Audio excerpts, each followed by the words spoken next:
और निताई का तत्व, ये हमारे समझना कलयुग में सबसे सबसे इंपॉर्टेंट है। जब तक हम इसको क्लैरिफाई नहीं करेंगे हम आगे नहीं बढ़ सकते, क्योंकि बहुत सारी ऐसी चीजें हैं हम देखते हैं सुनते हैं, काफी चीजें तो हम टेकन फॉर ग्रांटेड ले लेते हैं, है ना। आप सब लोग भी अपने अपने विचार व्यक्त कर सकते हैं 5 मिनट के लिए। अब ये बताइए, जो आज का मेरा प्रश्न है आप लोगों से, इससे पहले हम आज का सेशन शुरू करें, वो ये है कि आप में से कितने लोगों ने गौर निताई के बारे में सुना था इस क्लास को ज्वाइन करने से पहले, या ये समझिए वो लोग बताइए जिन्होंने नहीं सुना था। हमने नहीं सुना था प्रभु जी। हरे हमने कृष्णा भी नहीं प्रभु सुना था प्रभु जी। हरे कृष्णा प्रभु जी, हमने नहीं सुना। नहीं सुना? यहाँ कृष्ण और ही नहीं जुड़े थे प्रभु जी, तो किसी बारे में नहीं सुना था कुछ भी।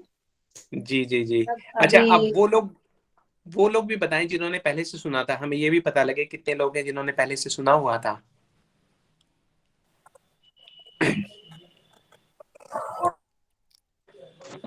हमने सुना हुआ था प्रभु। अच्छा, दीदी ने सुना हुआ था। हरे कृष्णा प्रभु जी, मैंने सुना हुआ था। आपने सुना हुआ प्रभु जी, मैंने भी सुना हुआ था। हमने सुना हुआ था जी। बहुत अच्छा, बहुत अच्छा है। क्योंकि देखिए इस कलयुग में जब तक हम गौर निताई तत्व को नहीं समझेंगे, गौर तत्व को नहीं समझेंगे, और गौर तत्व तो हम नित्यानंद प्रभु जी की कृपा के बगैर समझ ही नहीं सकते, जब तक हम ये तत्व नहीं समझेंगे तब तक हमारे पास कोई उम्मीद नहीं है कि हम भगवान श्री राधा कृष्ण को समझ पाए। भगवान श्री राधा कृष्ण को समझने की हमारी यात्रा जो है वो प्रारंभ भी नहीं हो सकती अनलेस हम इस तत्व को बड़े गूढ़ तरीके से समझ के और उसका जो अर्थ है अपने हृदय में धारण कर सके, है ना जी। जब तक वो नहीं होगा तब तक हम आगे नहीं बढ़ेंगे, और इसलिए मैंने कहा कि आज का दिन बहुत विशेष है। वैसे तो देखिए इस कोर्स में और जितनी भी क्लासेस हुई हैं, हर क्लास की शुरुआत में प्रारंभ में हम यही कहते हैं कि ये क्लास बहुत विशेष है, लेकिन ये आज की जो क्लास है इसलिए विशेष है क्योंकि हम नित्यानंद प्रभु जी की कृपा ले चुके हैं, उनके आशीर्वाद के साथ हम आगे बढ़े। लास्ट सेशन में सुंदर गोपाल प्रभु जी ने बहुत सुंदर सेशन लिया। उन्होंने बताया कि भगवान कृष्ण की जो वांछाएं हैं, जो इच्छाएं हैं, उसकी पूर्ति करने के लिए भगवान आए हैं। वैसे तो देखिए भगवान आते हैं, उनकी मर्जी है, किसी भी वजह से आ सकते हैं, लेकिन ये वाला अवतार जो है विशेष है क्योंकि भक्तों की इच्छाएं भी पूर्ण करने आए हैं और अपनी इच्छाएं भी पूर्ण करने आए हैं, है ना। हमने पहले भी सुना था, मुझे लगता है शायद प्रहलाद महाराज की क्लास में ऐसी कुछ कृपा हुई थी हमारे ऊपर कि हमने एक बहुत उस वक्त तो एक फ्लीटिंग वे में उसको जस्ट टच किया था उस कॉन्सेप्ट को, कि जब नरसिंह देव आ गए, प्रहलाद महाराज को उन्होंने अपना स्नेह दिया, उनको अपनी गोदी में बैठाया, उनको बड़ा प्रेम दिया, तो भगवान के हृदय में एक इच्छा आती है। वो ये कहते हैं, अरे ये देखो प्रहलाद को मेरी भक्ति में, मेरी गोदी में बैठकर मेरा स्नेह स्वीकार करने में कितना आनंद आ रहा होगा। तो उनके मन में एक इच्छा आई, वो इच्छा ये थी कि भाई मेरे पास भी ऐसा एक अवसर आए कि जब मैं भी ऐसे ही गोदी में बैठ के स्नेह को प्राप्त कर सकूं। उनके मन में इच्छा आई, वो अगले युग में आए भगवान रामचंद्र जी बन के। जी आवाज नहीं आ रही भारती दीदी को, आप सब लोगों को आवाज आ रही है? प्रभु जी आपकी आवाज आ रही हाँ है। जी प्रभु जी, बिल्कुल क्लियर है। आपके फोन में राइट टॉप में एक बटन होगा स्पीकर का, उस पर क्लिक कीजिए, वो आ जाएगी आवाज। अच्छा जी, भारती दीदी आप ये ट्राई करके देखिए, आवाज वाला जो दीदी बता रही हैं।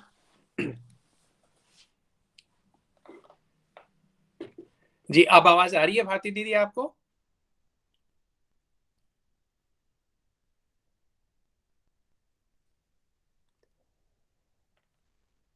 जी लेकिन मैं ये सोच रहा हूँ अगर उनको आवाज ही नहीं आ रही है तो गौरप्रिया दीदी आपने जो बताया उनको कैसे पता लगा होगा? मैं लिख देती हूँ। जी आप लिख दीजिए। मुझे एक चुटकुला याद आ गया। जब हम छोटे बच्चे थे तो हमारे स्कूल में एक बहुत बड़ा स्टेडियम था, तो उसमें स्टेडियम में सब लोग ना, हमारे जो प्रिंसिपल थे वो बड़े स्ट्रिक्ट थे, तो इसलिए सब लोग पीछे जाके खड़े होते थे कि कहीं वो कुछ बोलने लग जाए। उनको स्टूडेंट्स के नाम भी याद रहते थे कि कहीं कोई काम बता दे, कुछ और कर दे, तो सबसे पीछे जाके खड़े हो जाते थे। तो वो पूछते थे कि किस किस को मेरी आवाज आ रही है, तो लोग वहां से कोई आवाज नहीं आती थी, तो पकड़ने के लिए उनको ये बोलते थे कि जिस जिसको मेरी आवाज नहीं आ रही है वो हाथ उठाए। तो पीछे वाले बच्चे हाथ उठा देते थे, तो वहां पे वो पकड़े जाते थे कि इनको आवाज आ रही है, अदरवाइज वो सुनते कैसे। ये चलिए, ये तो चुटकुला था। अब हम आगे बढ़ते हैं। तो भगवान के हृदय में एक इच्छा आई कि मैं भी इसी प्रकार अपने पिताजी की गोदी में बैठकर उनके स्नेह का पात्र बनूं। तो जब भगवान को इच्छा आई तो फिर वो आए त्रेता युग में। भगवान श्री रामचंद्र जी जब आए तो दशरथ महाराज की गोदी में बैठे, और गोदी में बैठे तो उन्होंने उनके स्नेह की प्राप्ति की। अब वहां पे उनकी एक इच्छा तो पूरी हो गई, अब उनके मन में दूसरी इच्छा आई। उन्होंने कहा कि भाई ये वात्सल्य जो भाव था ये तो बहुत बड़ा था, बहुत बढ़िया था, उनको उसकी प्राप्ति हुई, लेकिन उनके मन में एक और लालच आ गया। उन्होंने कहा कि क्यों ना मैं साखे रस का भी आस्वादन करूं, है ना। क्योंकि रामचंद्र जी जब आए तो रामचंद्र जी एक ऐसे रूप में आए हैं, पुरुषोत्तम है ना, पुरुषोत्तम अवतार है। तो उनको देख के हर एक किसी के हृदय में उनकी सेवा की इच्छा आती है। सब लोग जो उनको सर्व करते हैं, चाहे लक्ष्मण जी हो गए, भरत, शत्रुघ्न, हनुमान जी हो गए, सब उनको दास्य भाव में उनकी सेवा करते हैं। लेकिन भगवान ने कहा कि मैं साख्य भाव को थोड़ा सा मिस कर रहा हूँ। तो साख्य भाव को पूर्ण करने के लिए भगवान श्री लीला पुरुषोत्तम जो है वो जब स्वयं आए यहाँ पे द्वापर युग में, तो उन्होंने उस इच्छा को भी पूर्ण किया। एक इच्छा थी, 1 से 2 हो गई। देखो भगवान का भक्तों के सानिध्य में जो लालच है वो बढ़ता जा रहा है। पहले एक इच्छा थी, फिर 2 हो गई। अब जब दूसरी इच्छा पूरी करने के लिए वो यहाँ पे आते हैं और देखते हैं कि ब्रज में इतने सारे सखा हैं, पूरा सखा भाव उन्होंने बहुत अच्छे तरीके से उसका आस्वादन किया। क्योंकि ये वो मित्र हैं जो भगवान को भगवान तो मानते ही नहीं है, भगवान की इच्छा ही नहीं है मानने की, तो क्यों मानेंगे। वो तो उनको पूरा अपना सखा मानते हैं और एकदम सखाओं के जैसा उनका भाव का रसास्वादन प्रभु जी ने, ठाकुर जी ने किया। अब 2 इच्छा पूरी हुई तो उनके मन में और लालच आ गया। अब उनको 3 इच्छाएं पूरी करनी है। 3 इच्छाएं कौन सी थी, हमने पिछले सेशन में सुना, सुंदर गोपाल प्रभु जी ने बताया। तो ये 3 इच्छा पूरी करने के लिए भगवान ने ये जो अवतार लिया है, श्री गौर जी भगवान ने अवतार क्या लिया है, भगवान स्वयं आए हैं, है ना। और वो भी ऐसा कि स्वयं भगवान श्री कृष्ण और राधा रानी दोनों मिलके आए हैं। तो कितना विशेष अवतार है, उनकी जो करुणा है उसकी महिमा का बखान नहीं किया जा सकता। इसलिए हम ये कह रहे थे कि आज की क्लास जो है वो और भी ज्यादा विशेष है। जी चलिए, और भी कुछ लोग हमारे साथ जुड़ गए हैं, तो अब हम आज का ये सेशन जो है मेरे ख्याल में शुरू करते हैं। जी उसके बाद बाकी लोग भी हमें जैसे जैसे ज्वाइन करते जाएंगे। सेशन शुरू करने के पहले हम अपने गुरुवर का आशीर्वाद लेते हैं, उनके चरणों में अपने दंडवत प्रणाम ज्ञापन करते हैं, उनके हेतु की कृपा की वांछा करते हैं, और आप सब लोगों से भी हम आशीर्वाद की इच्छा रखते हैं अपने मन में। जी अज्ञानतिमिरन्दस्य ज्ञानञ्जनशलाकया चक्षुरुन्मिलितं येन तस्मै श्रीगुरुवे नमः। नमो विष्णुपदाय राधिकाय प्रियात्मने श्रीमद्भक्तिवेदान्त नारायणीति नामिने। नमो विष्णुपदाय कृष्णप्रस्थाय भूतले श्रीमद्भक्तिवेदान्त स्वामी इति नामिने। हे कृष्ण करुणा सिंधु दीनबंधु जगतपते, गोपीशा गोपिका कांत राधाकांत नमस्तुते। तप्त कंचन गौरंगे राधे वृंदावनेश्वरी वृषभानुसुते देवी प्रणमामि हरिप्रिये। वाञ्छकल्पतरुभ्यश्च कृपा सिन्धुभ्यश्च च पतितनाथ पावनेभ्यो वैष्णवेभ्यो नमो नमः। जय श्री कृष्ण चैतन्य प्रभु नित्यानंद श्री अद्वैत गदाधर शिवासादि श्री गौर भक्त वृंदा। सब बोलिए इकट्ठे, हरे कृष्ण कृष्ण कृष्ण हरे हरे, हरे राम राम राम हरे हरे, हरे कृष्ण कृष्ण कृष्ण हरे हरे, हरे राम राम राम हरे हरे। जी जैसा हम पहले कह चुके हैं, एक बार दोबारा आज के सेशन में आप सब लोगों का बहुत बहुत स्वागत है। इस सेशन को हम शुरू करने से पहले नित्य लीला प्रविष्टा श्री श्रीमद् भक्ति वेदांता नारायण गोस्वामी महाराज हमारे दीक्षा गुरु, उनके अभय चरण कमलों में हमारा अनंत कोटि दंडवत प्रणाम ज्ञापन है। उनके हेतु की कृपा की हम वांछा करते हैं। उनकी कृपा, उनका आशीर्वाद ही हमारा एकमात्र संबल है। जी हम लोग तो कुछ भी नहीं है, एक पतित जीव इस संसार में गिरे हुए। श्री गुरुपाद पद्म अपनी कृपा से हमें उठाते हैं, हमें संवारते हैं, हमें साफ करते हैं, इस लायक बनाते हैं कि एक दिन शायद हमारे मन की, हमारे हृदय की वांछा तो यही है कि शायद वो हमें युगल किशोर के चरणों में अर्पित कर पाएं। तो उसी प्रयत्न को आगे बढ़ाते हुए आप सब लोगों भक्तों के साथ हम इस सेशन का आज का आयोजन कर रहे हैं। और आज का सेशन वैसे भी विशेष है और एक और विशेष है क्योंकि आज हम एक विशेष वक्ता का स्वागत भी करने वाले हैं। जी हमारी एक बहुत अच्छी भक्त, जी उनसे हम हमेशा इंस्पिरेशन लेने का प्रयास करते रहते हैं। पुष्पा दीदी बहुत सुंदर सेवा करती हैं पूरे ग्रुप की। हम सब लोगों को गाइडेंस भी प्रदान करती हैं, अपना आशीर्वाद भी देती हैं। चैंटिंग सेशन इतने देखिए दिन रात वो ऑर्गेनाइज करती हैं और इतने अच्छे भाव के साथ ऑर्गेनाइज करती हैं कि हमें उनका मैसेज दे के ही मेरे जैसे व्यक्ति की बात करें तो मुझे तो शर्म आती है खुद पर। ऐसा लगता है कि काश कब वो समय आएगा जब हम भी इतनी सुंदर सेवा कर पाएंगे। तो आज पुष्पा दीदी का हम स्वागत करते हैं और हम उनसे निवेदन करते हैं कि वो अपने श्रीमुख से थोड़ा सा ठाकुर जी की लीलाओं के बारे में वर्णन करें। हमने उनसे ऐसी प्रार्थना की थी पिछली बार जब क्लास हुई थी, तो सुंदर गोपाल प्रभु जी ने कहा था कि अगली क्लास में हम थोड़ा सा जो भगवान गौरंगा महाप्रभु हैं उनकी बाल लीलाओं का श्रवण करेंगे। बाल लीलाएं जो होती हैं वो बहुत बहुत बहुत मधुर होती हैं क्योंकि वो हर एज ग्रुप को जो है अट्रैक्ट करती हैं। बाल लीलाएं ऐसी होती हैं। तो यही प्रार्थना की थी हमने आज पुष्पा दीदी से, और very kindly she is agreed to it. Pushpa didi आप अनम्यूट हैं? हरे कृष्णा प्रभु जी, दंडवत प्रणाम। दंडवत प्रणाम दीदी, हरे कृष्णा। पुष्पा दीदी आपका स्वागत है। हम आपसे प्रार्थना करते हैं कि आप प्लीज हमें थोड़ा सा ठाकुर जी की लीलाओं के बारे में बताइए, और हमें भी इंस्पायर कीजिए ठाकुर जी की भक्ति में आगे बढ़ने के लिए। जी आपका स्वागत है, हरे कृष्णा। तो नहीं है प्रभु जी मुझ में, लेकिन मैं प्रयास करूंगी। अज्ञान तिमिरन्धस्य ज्ञानांजन शलाकया चक्षुरुन्मीलितं येन तस्मै श्री गुरुवे नमः। गुरुवे गौरचंद्राय राधिकाय सुधार्य कृष्णाय कृष्ण भक्ताय तद्भक्ताय नमो नमः। नमो महावदन्याय कृष्ण प्रेम प्रदायके कृष्णाय कृष्ण चैतन्य नामने गौरीश्वरे नमः। हे कृष्ण करुणा सिंधु दीन बंधु जगतपते गोपेश गोपिका कांत श्री राधा कांत नमोस्तुते। तप्त कांचन गौरांगी राधे वृंदावनेश्वरी विश्वभानुसुते देवी प्रणमामि हरि प्रिये। श्री कृष्ण चैतन्य प्रभु नित्यानंद श्री अद्वैत गदाधर श्रीवासादि गौर भक्तवृंदा। हरे कृष्णा कृष्णा कृष्णा हरे हरे, हरे राम। मैं अपने गुरु पाद पद्म श्री भक्ति गुप्त वेदांत श्री गिरधर श्री श्रीधर महाराज जी के चरणों में अनंत कोटि दंडवत प्रणाम ज्ञापन करती हूँ एवं उनसे अहेतु की कृपा की वांछा करती हूँ। तत्पश्चात पूज्य पाद सुंदर गोपाल प्रभु जी, सुबल प्रभु जी एवं मेरी शिक्षा गुरु विशाखा दीदी को मेरा विशेष दंडवत प्रणाम। यहाँ उपस्थित आप सभी वैष्णव जन समुदाय को मेरा यथायोग्य दंडवत प्रणाम। मुझसे कोई त्रुटि हो जाए तो माफ करिएगा। चैतन्य महाप्रभु के धराधाम पर प्रकट होने के पहले भारतवर्ष पर मुसलमानों का शासन था और हमारे यहाँ वैष्णव धर्म की स्थिति बहुत ही दयनीय थी। मुसलमानों की तो आप बात ही छोड़िए, जो उस समय जो हिंदू थे ना, वो भी भ्रष्ट हो गए थे। कहते हैं ना, जैसी संगत वैसी ही रंगत। तो हिंदुओं की भी बुद्धि वैसी ही हो गई थी एवं उनका आचरण भी मुसलमानों जैसा ही हो गया था। अब ये हालात थे कि जो थोड़े वैष्णव परिवार बचे भी थे, उनका इतना अपमान और उपहास किया जाता था कि वो भी अपना धर्म तो नहीं छोड़ रहे थे, पर छुपकर ही अपना भजन करते थे। क्योंकि उस समय जो पाखंडी थे ना, उनको अगर पता चल जाता कि यह परिवार वैष्णव है तो उनका समाज से बहिष्कार तक कर देते थे। अब हम नवदीप धाम की महिमा को भी समझे। पूर्वी भारत में भागीरथी के तट पर नवदीप धाम बसा हुआ है और नवदीप धाम उस समय विद्या का बहुत बड़ा केंद्र था।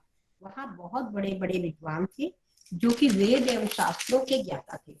उस समय जो लोग वहाँ अध्ययन करते थे वे अपने आप में एक सम्मान की ही बात होती थी और वहाँ नित्य भागवत एवं गीता आदि का पाठ होता था। श्रीमद् भागवतम को महापुराण कहते हैं, जो कि वेद रूपी कल्प वृक्ष का पका हुआ फल है तथा भक्त उसका आस्वादन करके प्रेम में मत रहते हैं। परंतु नवदीप के उस समय के जो पंडित थे, उनका कहना था कि शास्त्र तो हमें कर्म, ज्ञान और योग की ही शिक्षा प्रदान करते हैं। वे तो यहाँ तक कहते थे कि मुक्ति ही गीता और श्रीमद् भागवतम का चरम फल है, जबकि हम सभी जानते हैं कि भक्ति ही चरम फल है। सभी शास्त्रों का उद्देश्य भगवत भक्ति ही है, पर उस काल में तो भक्ति लुप्त ही हो गई थी और जो लोग विचार भी नहीं करते थे भक्ति का, तथा भक्ति के नाक पर नाक भाव से पोतते थे।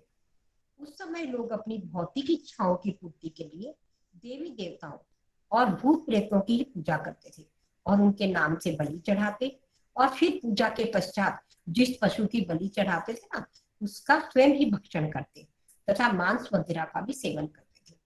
भगवान के पर्व जैसे जन्माष्टमी, राधाष्टमी, इन पर्वों को तो उनमें कोई रुचि ही नहीं थी। अब उसी नवदीप धाम में श्री अद्वैताचार्य नाम के एक महापुरुष भी निवास करते थे। वो शुद्ध वैष्णव थे और कहते हैं कि वो महाविष्णु जी का ही अवतार थे। भगवान की इच्छा से ही वे इस जगत में अवतरित हुए थे। वे इस जगत की यह दयनीय अवस्था देखकर और वैष्णव धर्म का अपमान व उपेक्षा देखकर बहुत दुखी होते थे। वो अपने घर में नित्य श्रीमद् भागवतम का पाठ करते थे और जो वैष्णव परिवार जो उनके आसपास रहते थे, वो वहां रोज उनके पास आते पाठ सुनने के लिए, क्योंकि अद्वैताचार्य जी से भगवान की कथाएं सुनकर उनके हृदय को बहुत ही शांति मिलती थी। रोज ही कोई ना कोई ऐसी अप्रिय घटना या अपमान पाखंडी कर देते थे जिससे इन वैष्णवों का हृदय बहुत ही दुखी रहता था। इन वैष्णवों के मुख से रोज अपमान की नई नई घटनाएं सुनकर एवं नास्तिकता की दिन प्रतिदिन बढ़ती सीमा को सुनकर एक दिन श्री अद्वैताचार्य जी बहुत ही क्रोधित हो गए और उनसे कहने लगे, यदि प्रभु ने अब इस जगत में शीघ्र ही प्रकट ना हुए और इन पाखंडियों का उद्धार नहीं किया तो मैं चतुर्भुज रूप धारण करके अपने चक्र से इन सभी पापियों का संहार कर डालूंगा। अब अद्वैताचार्य जी सोचने लगे, ऐसा कौन सा उपाय करूं जिससे मेरे प्रभु शीघ्र ही इस जगत में प्रकट हो जाएं। उन्होंने प्रतिज्ञा तो कर ली, पर अब वो मन में ये विचार करने लगे। उसी समय उन्हें एक शास्त्र की वाणी का स्मरण हुआ, तुलसी दलमात्रेण जलस्य चुडुकेन वा विक्रीणीते स्वयं आत्मानं भक्तेभ्यो भक्तवत्सलः। अर्थात यदि कोई व्यक्ति तुलसी का पत्ता तथा चुल्लू पर जल भगवान को अर्पण करे तो भक्तवत्सल भगवान ऐसे भक्त के हाथों से उनको बेच देते। और उसी समय से श्री अद्वैताचार्य जी ने नित्य प्रति एक तुलसी का पत्ता तथा चुल्लू पर जल भगवान को अर्पण करने लगे। उनकी भीषण प्रतिज्ञा एवं तीव्र आराधना को देखकर एवं सुनकर अपने भक्त की इच्छा को पूरी करने के लिए वहां भगवान श्री कृष्ण इस जगत में अवतार लेने का विचार करने लगे। और अब सोचा कि किस रूप में जाऊं। इसके पहले के युगों में तो सत्य में, त्रेता में और द्वापर में तो आसुरी प्रवृत्ति के लोग नहीं के बराबर थे, परंतु आज इस कलयुग में तो लगभग सभी लोग आसुरी प्रवृत्ति के हैं और इन और भक्तों के और भक्ति के तो ये एकदम विरोधी है। यदि इन्हें मैं चक्र द्वारा मारना आरंभ करूंगा तो सारी सृष्टि ही खत्म हो जाएगी। अतः भगवान ने ऐसा निर्णय लिया कि मैं ना तो अस्त्र धारण करूंगा और ना ही किसी का भी संहार करूंगा। मुझे तो उनके आसुरी प्रवृत्ति का ही संहार करना है और मेरा अस्त्र क्या होगा? हरि नाम।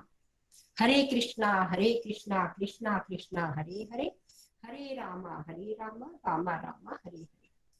आसुरिक प्रवृत्ति को नष्ट करके एवं चित्त शुद्ध करके उन्हें अपने नाम के माध्यम से प्रेम प्रदान करने का विचार किया प्रभु ने।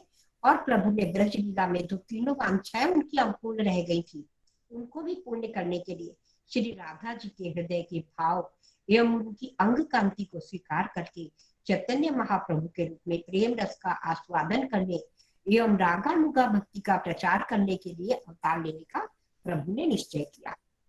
नवदीप नगर में एक वैदिक ब्राह्मण श्री जगन्नाथ मिश्र एवं उनकी पत्नी आदर्श गृहिणी सची देवी रहते थे। उनके यहाँ 8 कन्याएं जन्मी, परंतु वे सभी जन्म के थोड़े समय बाद ही मर गईं। दोनों पति पत्नी बहुत दुखी थे। फिर कुछ समय पश्चात नवी संतान के रूप में एक बालक का जन्म हुआ जो कि बहुत ही सुंदर था एवं उनके शरीर से एक अद्भुत तेज निकल रहा था। बालक के सुलक्षणों को देखकर ज्योतिषी ने उनका नाम विश्वरूप रखा। धीरे धीरे विश्वरूप बड़े होने लगे। वे बहुत ही मेधावी एवं भक्ति प्रवृत्ति के थे। वह बालक स्वयं बलदेव जी का अंश थे एवं बाल्यावस्था से ही संसार से विरक्त रहते थे।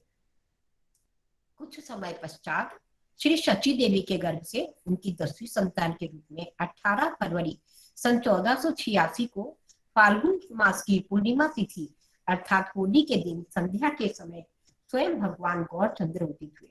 उस दिन चंद्र ग्रहण भी था और परंपरा के अनुसार सभी लोग गंगा स्नान कर रहे थे तथा सर्वत्र हरि बोल का उद्घोष गुंजायमान हो रहा था।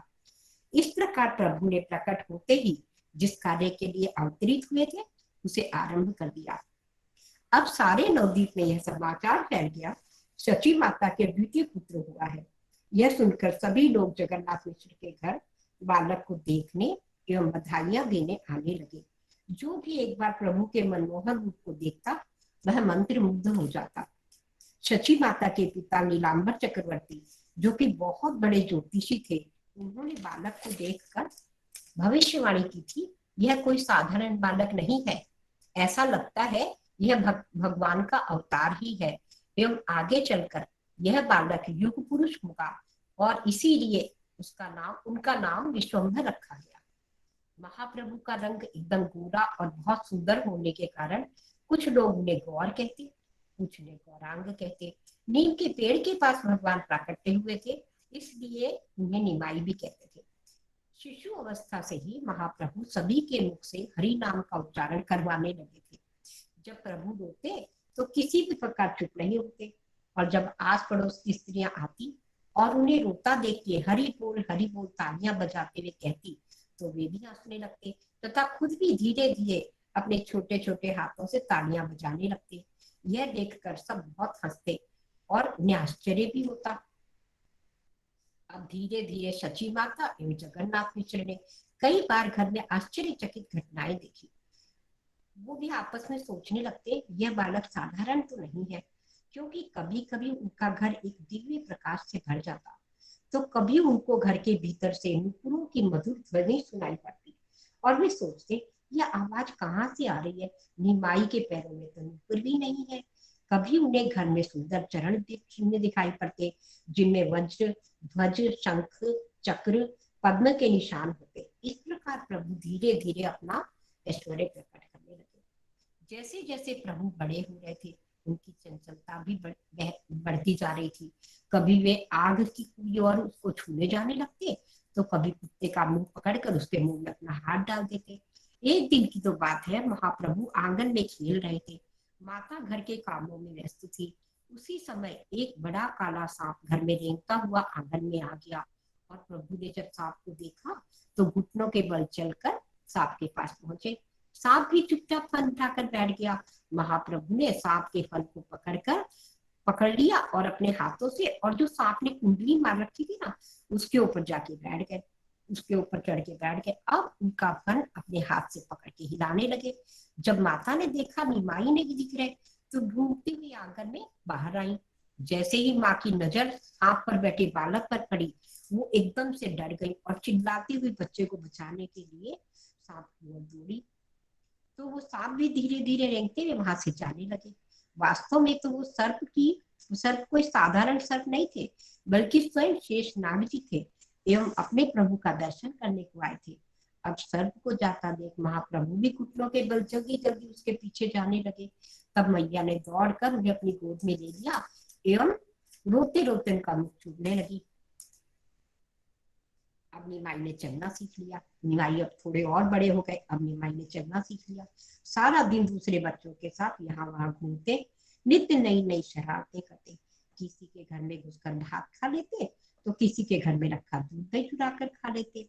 इतना ही नहीं, यदि किसी के घर में कुछ नहीं मिलता तो उनको गुस्सा आ जाता और उस घर में रखे मिट्टी के बर्तनों को तोड़ डालते थे।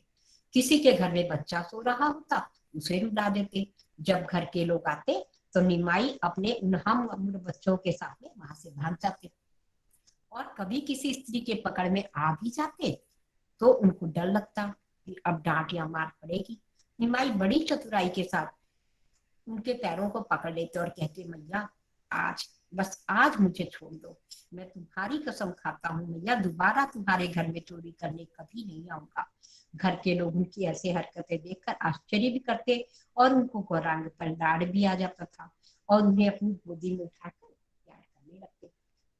अब एक दिन की बात, गौरांग प्रभु अकेले ही घूमते घूमते अपने घर से बहुत दूर निकल गए। उसी समय वहां से दो चोर जा रहे थे।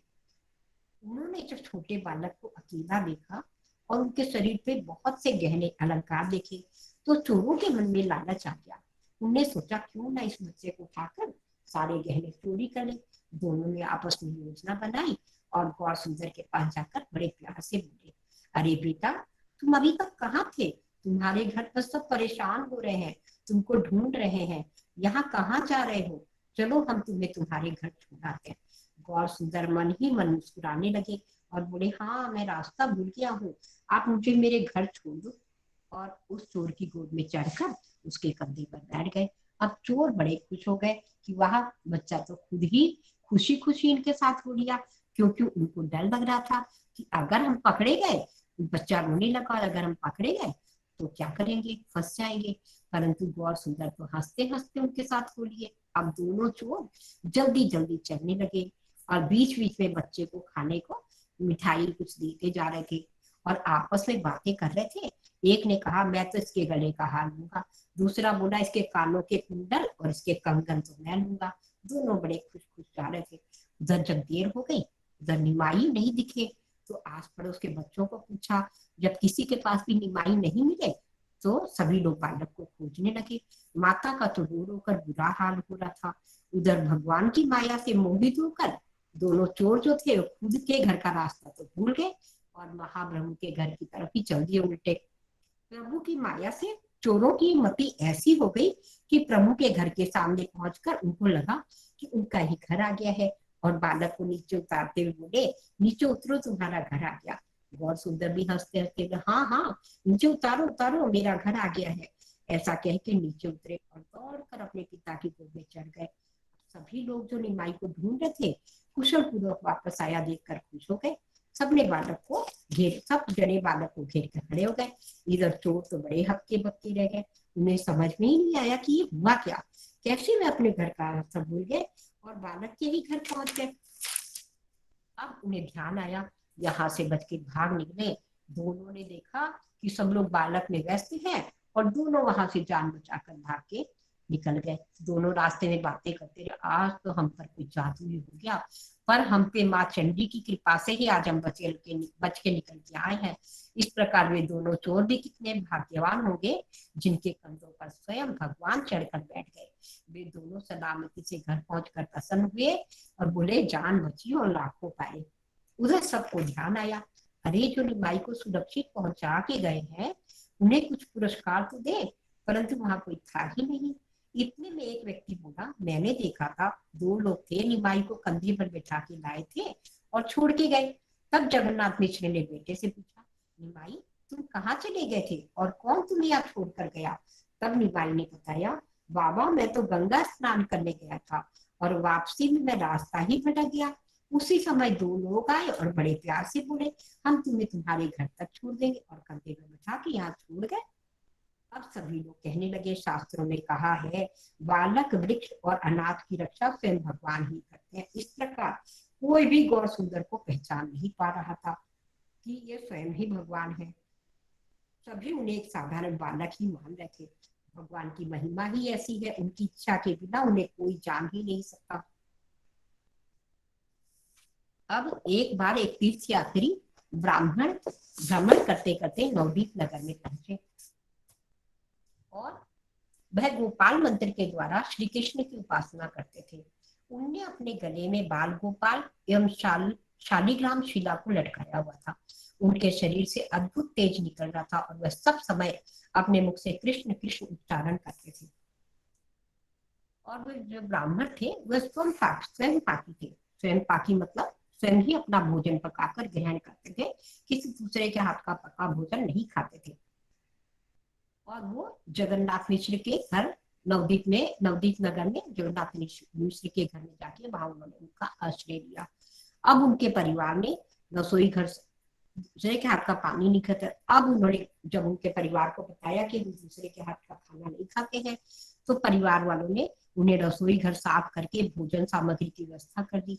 अब ब्राह्मण देवता ने रसोई बनाई और जब श्री कृष्ण को भोग लगाने के लिए अपने नेत्र बंद करके भगवान का ध्यान करने लगे, उसी वक्त गौर सुंदर ने भोग सामग्री में से एक मुट्ठी अन्न लेकर खा लिया। कुछ आहट हुई तो विप्र देवता ने आंखें खोली। जब एक बालक को भोग लगाते और भोजन को जूठा करते देखा तो ब्राह्मण देवता चिल्लाने लगे, हाय इस नटखट बालक ने तो भगवान का भोग जूठा कर दिया। उनकी चिल्लाहट सुनकर जगन्नाथ मिश्र दौड़े दौड़े वहां आए और निमाई को देखकर उन्हें बहुत क्रोध आया। निमाई को पीटने के लिए दौड़े तो ब्राह्मण देवता ने ऐसा करने से उन्हें मना किया कि यह एक नासमझ बालक है, आप इसे ना मारे। मिश्र दुखी हो गए और सिर पे हाथ धर के बैठ गए।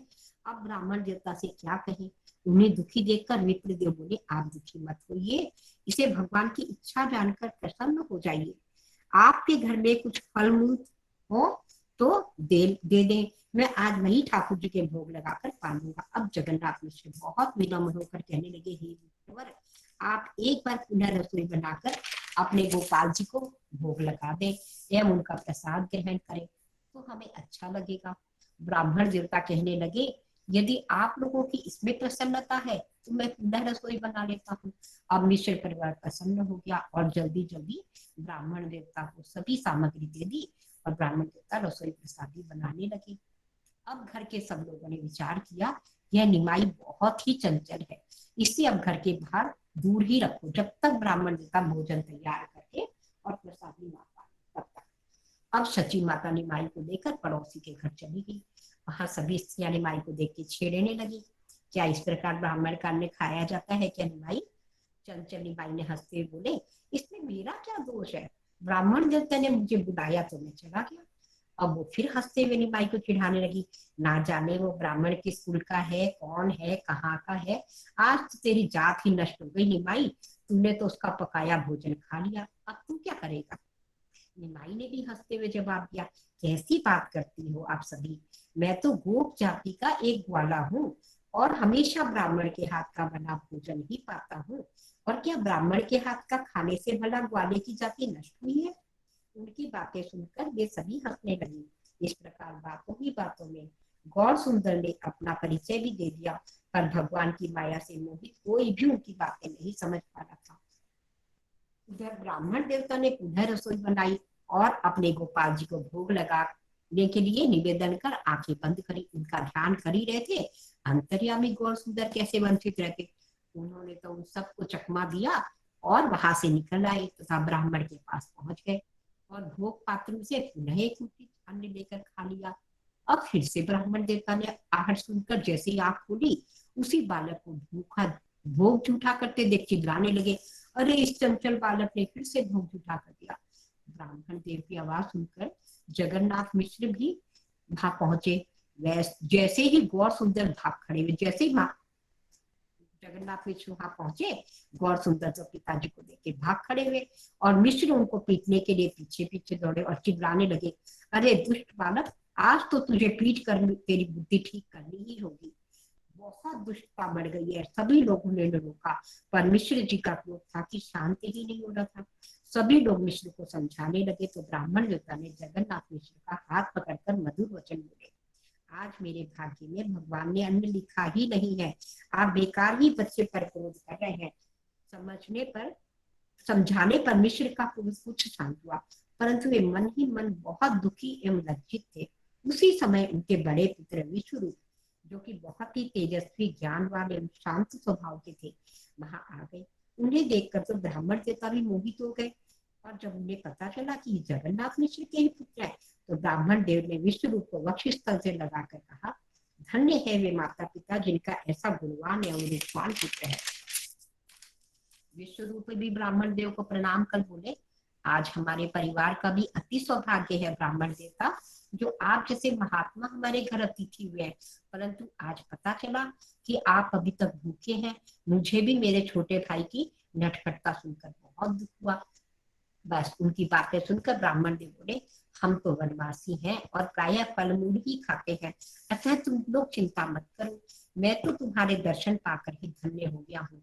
घर के अंदर से कुछ फल मूल ले आओ, वही ठाकुर जी को निवेदन करके अपने साथ खा लूंगा। अब विश्वरूप ने बहुत सकुचाते हुए ब्राह्मण देवता से कहा, आप दया के सागर हैं, मेरा एवं मेरे परिवार का दुख दूर हो जाएगा यदि आप एक बार पुनः रसोई बनाकर गोपाल जी को अर्पण कर प्रसाद पाए, तभी हमें आनंद होगा। ब्राह्मण बोले, आज 2 बार रसोई बनाई, पर कृष्ण ने दोनों बार मुझे वंचित रख दिया, तो आज भगवान की ही इच्छा नहीं है कि मैं अन्न खाऊं, और अब देर भी बहुत हो गई है, तो यह उचित नहीं होगा, रहने दो, विचार मत कर। विश्वरूप ने पुनः उनसे निवेदन किया, कृपया आप एक बार और बना लें। अब विप्रदेव विश्वरूप के नम्र व्यवहार से मोहित होकर तैयार हो गए। फिर से रसोई घर को लीप कर सारी सामग्री दे दी। ब्राह्मण भी रसोई बनाने लगे। इधर निमाई डर के मारे एक कमरे में छिपे बैठे थे। उनके पिता ने कमरे का दरवाजा बाहर से बंद कर दिया और स्वयं उसी कमरे के बाहर बैठकर पहरा देने लगे, ताकि वो फिर से भोजन जूठा ना कर दे। अब घर के सभी लोगों ने देखा कि कमरा भी बंद है, निमाई भी सो गए हैं। अब इधर ब्राह्मण देवता ने रसोई बना ली, गोपाल जी को भोग लगाने लगे। अंतर्यामी सचिदानंद जान गए उनकी इच्छा विप्रदेव को दर्शन देने की। अब भगवान की माया से सभी लोग गहरी नींद में सो गए और निमाई पुनः विप्र देवता के सामने आ गए। जैसे ही ब्राह्मण देवता ने आंखें बंद करी और भगवान को भोग लगाने लगे, निमाई वहां पहुंच गए जहां वो गोपाल जी को भोग निवेदन कर रहे थे।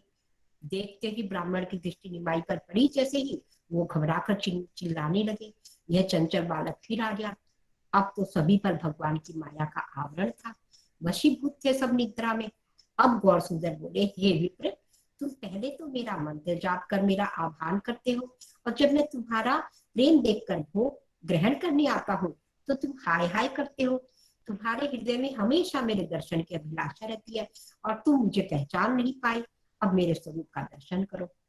भगवान ने अपने अपूर्व अष्टभुज रूप का दर्शन दिया।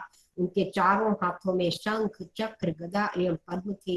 एक हाथ में मक्खन था जिसे वे दूसरे हाथ से खा रहे थे तथा 2 हाथों से मुरली बजा रहे थे। उनके वक्ष स्थल पर कौस्तुभ मणि झिलमिला रही थी।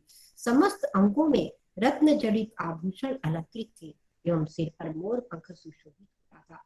गले में वैजंती माला, कानों में मकराकृत कुंडल तथा श्री चरण कमलों में रत्न जड़ित मुकुट सुशोभित होते थे। अगले ही क्षण विप्र ने देखा वे कदम के वृक्ष के नीचे खड़े मधुर बंसी बजा रहे थे। चारों ओर गोपियां, गायें उन्हें घेर कर खड़े थे। भगवान के ऐसे अपूर्व ऐश्वर्य का और माधुर्य का दर्शन कर वह विप्र आनंद से मूर्छित होकर गिर पड़े भूमि पर।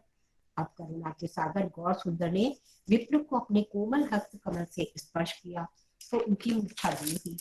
अब तो विप्र ने देखा कि अब विप्र देव का शरीर आनंद से कांपने लगा और आंखों से गंगा यमुना की भांति अश्रुधारा प्रवाहित होने लगी एवं वह भगवान के चरण कमलों से लिपट कर जोर जोर से रोने लगा। तब गौर सुंदर ने कहा, हे विप्र, तुम मेरे दास हो। द्वापर में भी मैंने तुम्हें नंद गृह में इसी प्रकार दर्शन दिए थे। तब भी तुमने इसी प्रकार रसोई बनाकर मुझे भोग अर्पण किया था। तुम भूल गए, तुम मेरे जन्म जन्म के दास हो। मेरे दास के अतिरिक्त कोई भी मेरा दर्शन नहीं कर सकता। युग धर्म हरि नाम संकीर्तन का प्रचार करने के लिए ही मैं इस धराधाम पर अवतरित हुआ हूँ। इस प्रकार ब्राह्मण देव पर कृपा करने के पश्चात श्री गौर सुंदर पुनः अपने कक्ष में जाकर सो गए और ब्राह्मण देवता प्रेम में आविष्ट होकर रोते रोते प्रसाद करने लगे। अब घर वालों के ऊपर से जब माया का आवरण हटा तो बहुत आनंदित हुए कि वाह, निमाई तो सो रहे हैं और ब्राह्मण देव निर्भद्र रूप से प्रसाद पा चुके हैं। अब ब्राह्मण देवता को यह पता चल गया था कि निमाई के रूप में स्वयं कृष्ण ही आविर्भूत हुए हैं। अब ब्राह्मण देवता छुप के नवद्वीप में ही रहने लग गए। ब्राह्मण देवता और कभी कभी मधुकरी के बहाने जगन्नाथ मिश्र के घर जाकर अपने प्रभु के दर्शन कर लेते थे।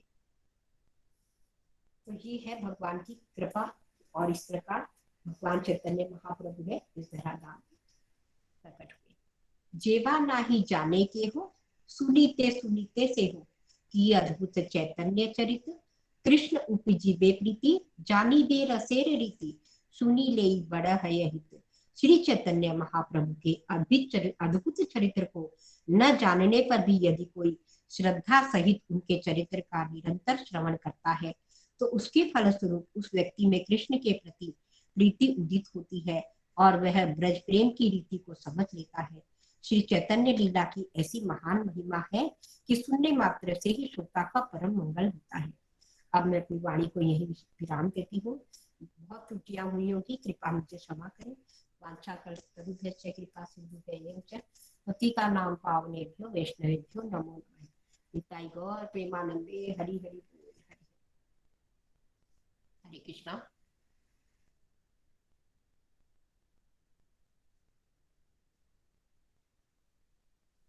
हरे कृष्णा। हरे कृष्णा। हरे कृष्णा जी, हरे कृष्णा दीदी, आपने बहुत सुंदर कथा की, बहुत बहुत सुंदर। देखिए ये सब सारी लीलाएं हैं ना, जो ये सब हमें किसकी याद दिलाती है? ये हमें याद दिलाती है भगवान कृष्ण की और उनकी ब्रज लीलाओं की। आपने जो जो बात की और देखिए जिस तरीके से आपने, जहां से आपने कथा प्रारंभ की है वहीं से हमें पता लगना चाहिए कि हम कितने भाग्यशाली हैं, है ना? क्योंकि हमने ये सुना, सुंदर गोपाल प्रभु जी ने लास्ट क्लास में भी बताया, आज भी हमने जब सेशन शुरू किया तो इसके बारे में हमने शॉर्ट में डिस्कशन की कि भगवान अपनी इच्छाओं की पूर्ति के लिए आते हैं, है ना? भगवान ने सोचा कि ये 3 इच्छाएं मेरे हृदय में प्रवेश की हैं, मैं इनको पूर्ण करूंगा, लेकिन पूर्ण कब करूंगा ये नहीं बताया। आपने जिस प्रकार से शुरू में बताया कि भगवान यहाँ पे आए, तो वहां से हमें ये याद आता है कि अद्वैत आचार्य ने बुलाया उनको, है ना? वो अद्वैत आचार्य जो हैं वो और कोई नहीं है, शिव जी और महाविष्णु हैं। तो अगर मान लीजिए भगवान कृष्ण ने ये सोच भी लिया कि भाई वो जाएंगे धराधाम पर और अपनी इच्छाओं की पूर्ति करेंगे, जो 3 इच्छाएं उनके मन में थी, लेकिन कब जाएंगे वो डेट फिक्स नहीं थी। ये कुछ ऐसा ही हो गया। एक बार हमने किसी की कथा में सुना था, एक बहुत सुंदर एग्जाम्पल है। मान लीजिए कोई व्यक्ति है और वो कहीं जाना चाहता है। आप लोग ऐसा मानिए कि आप स्वयं ही हैं और आपको तीर्थ यात्रा का बहुत तीव्र इच्छा है कि आप तीर्थों की यात्रा करें। आपने सोचा भी है कि हाँ जाएंगे अवश्य, लेकिन कब जाएंगे, कैसे जाएंगे, वो सब डिसाइड नहीं हुआ। एक दिन सुबह सुबह अचानक आपके कोई बहुत करीबी मित्र आपके यहाँ आते हैं और कहते हैं जी बैग उठाओ, चलो तीर्थ यात्रा पे चल रहे हैं। आप कहते हो अरे नहीं नहीं भाई, तीर्थ यात्रा के लिए तो बड़े इंतजाम करने पड़ते हैं, हमारा तो कोई भी इंतजाम नहीं हो। कहते हैं लाओ आपका बैग मैं बना देता हूँ। फिर आप ये कहते हैं हाँ जाएंगे तो सही, लेकिन वहां जाके रुकेंगे कहाँ यही नहीं पता हो तो हम जाएं कैसे। लेकिन आपके मित्र ये कहते हैं कि आपके रुकने का सब प्रबंध हो गया है, वहां पे प्रसाद आदि की भी व्यवस्था हो गई है। फिर आप कहते हैं लेकिन जाने के लिए हमें टैक्सी करनी पड़ेगी, प्लेन की ट्रेन की टिकट करानी पड़ेगी, वो सब तो बहुत सारी चीजें हैं। आपके मित्र ये कहते हैं वो सब मैं करा चुका हूँ, अब आप बस बाहर आके मेरी गाड़ी में बैठ जाइए और हम सब जाने के लिए तैयार हैं। तो भगवान कृष्ण ने सोचा था कि हाँ वो जाएंगे, अपनी इच्छाओं की पूर्ति करेंगे, लेकिन कब जाएंगे, कैसे जाएंगे, ये टाइम उन्होंने बताया नहीं था। ये बोल दिया था कि मैं आऊंगा। लेकिन जब यहाँ पे स्वयं अद्वैताचार्य आए इस धराधाम पे, वो भी कलयुग में, देखिए पुष्पा दीदी ने कितना सुंदर बताया कि किस प्रकार से कलयुग जो था अपनी अति पे था। और आप ये समझिए कि आने वाले समय में तो इससे भी ज्यादा इसका पतन होने वाला है। और वो जो उस समय हो रहा था वो सब तो आज के दिन और भी ज्यादा हमें देखने को मिलता है अपने चारों ओर। और यहाँ पे आके अद्वैताचार्य ने, देखिए कितनी करुणा है उनके हृदय में, उन्होंने ये कहा कि ये कैसे होगा, है ना, इनको तो बचाना ही पड़ेगा, क्योंकि इनके जो कर्म है वो कितने कितने पापों का निर्माण कर रहे हैं। और ऐसा सोचकर उन्होंने ठाकुर जी से दोबारा प्रार्थना की कि भाई आप आइए आइए आइए। फिर तो एक बार तो क्रोध में आ गए थे, है ना, दीदी ने बताया कितने सुंदर तरीके से। और उन्होंने कहा कि अगर नहीं आए तो मैं अपने चक्र से इनको साफ कर दूंगा सारा। पिछली बार सुंदर गोपाल प्रभु जी ने एक बात बताई थी, आप लोग उसको अपने मन में धारण कर लीजिए। ये समझिए कि ठाकुर जी जब भी आते हैं तो वो क्या करने आते हैं, है ना, परित्रणाय साधुनाम विनाशाय च दुष्कृताम। ठीक, ये सब हम सुनते हैं, लेकिन इसमें भी देखिए वो दुष्टों का विनाश करने के लिए आते हैं, युग धर्म की स्थापना करने के लिए भी आते हैं, हम सबको पता है। लेकिन उनका जो मुख्य उद्देश्य रहता है वो है परित्रणाय साधुनाम, अपने भक्तों के साथ समय बिताने के लिए आते हैं, अपने भक्तों का रक्षण करने के लिए आते हैं, अपने भक्तों की इच्छा पूर्ण करने के लिए आते हैं। क्योंकि ठाकुर जी को जो सेटिस्फैक्शन मिलती है, जो संतुष्टि है उनके हृदय में, वो तभी मिलेगी जब वो भक्तों के साथ भक्ति पूर्ण विषयों पर आदान प्रदान वो करेंगे, है ना। इस बात को हमें याद रखना है कि जो धर्म की स्थापना है ठाकुर जी कर देते हैं, उनके लिए कोई बड़ी बात नहीं है। लेकिन ये धर्म की स्थापना ठाकुर जी के अंदर जो विष्णु तत्व है वो करते हैं, ठाकुर जी स्वयं नहीं करते। इसी प्रकार से जैसे जो असुरों का संहार करना है, वो काम भी ठाकुर जी खुद नहीं करते, वो ऐसे काम उनको करने की आवश्यकता ही नहीं है। उनके अंदर जो विष्णु तत्व विद्यमान है वो ये कार्य स्वतः ही कर सकते हैं, अपने आप कर सकते हैं। तो फिर भगवान यहाँ पर आते ही क्यों हैं, भगवान यहाँ पर प्रेम से खींचे चले आते हैं। अद्वैत आचार्य जी ने बुलाया, क्या भगवान को नहीं पता था कि कलयुग में क्या क्या हो रहा है, उनको तो पता था। लेकिन अद्वैत आचार्य कौन है, महाविष्णु तो स्वयं है ही, शिव जी भी हैं, है ना, आप लोगों ने शायद सुना ही होगा। तो इन्हें कहते हैं वैष्णव। क्यों कहा जाता है शिव जी को वैष्णव नाम यथा शंभु, क्योंकि उनके हृदय में इतनी करुणा है।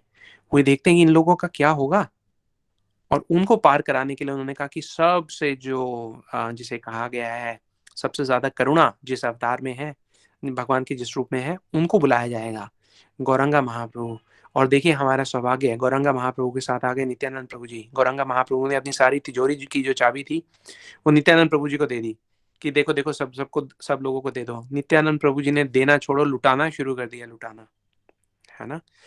तो जो पुष्पा दीदी ने बताया वो बहुत सुंदर है। और इस बात से हमारे मन में जो शिव तत्व है उसके बारे में भी एक हमें समझना चाहिए कि भगवान आए हैं तो उसमें शिव जी का कितना बड़ा रोल है ना। तो भगवान ने कहा तो था आऊंगा, लेकिन उन्होंने ये नहीं बताया था कि कब आऊंगा। उसके बाद पुष्पा दीदी ने एक बात बहुत और सुंदर बताई, देखिए कितनी सुंदर लीला है जब अखिल ब्रह्मांड नायक, है ना, जिनका कोई आदि नहीं है, जिनका कोई अंत नहीं है, जो काल की सीमा से परे हैं, वो इस संसार में आते हैं और एक मैया के गर्भ से जन्म लेते हैं।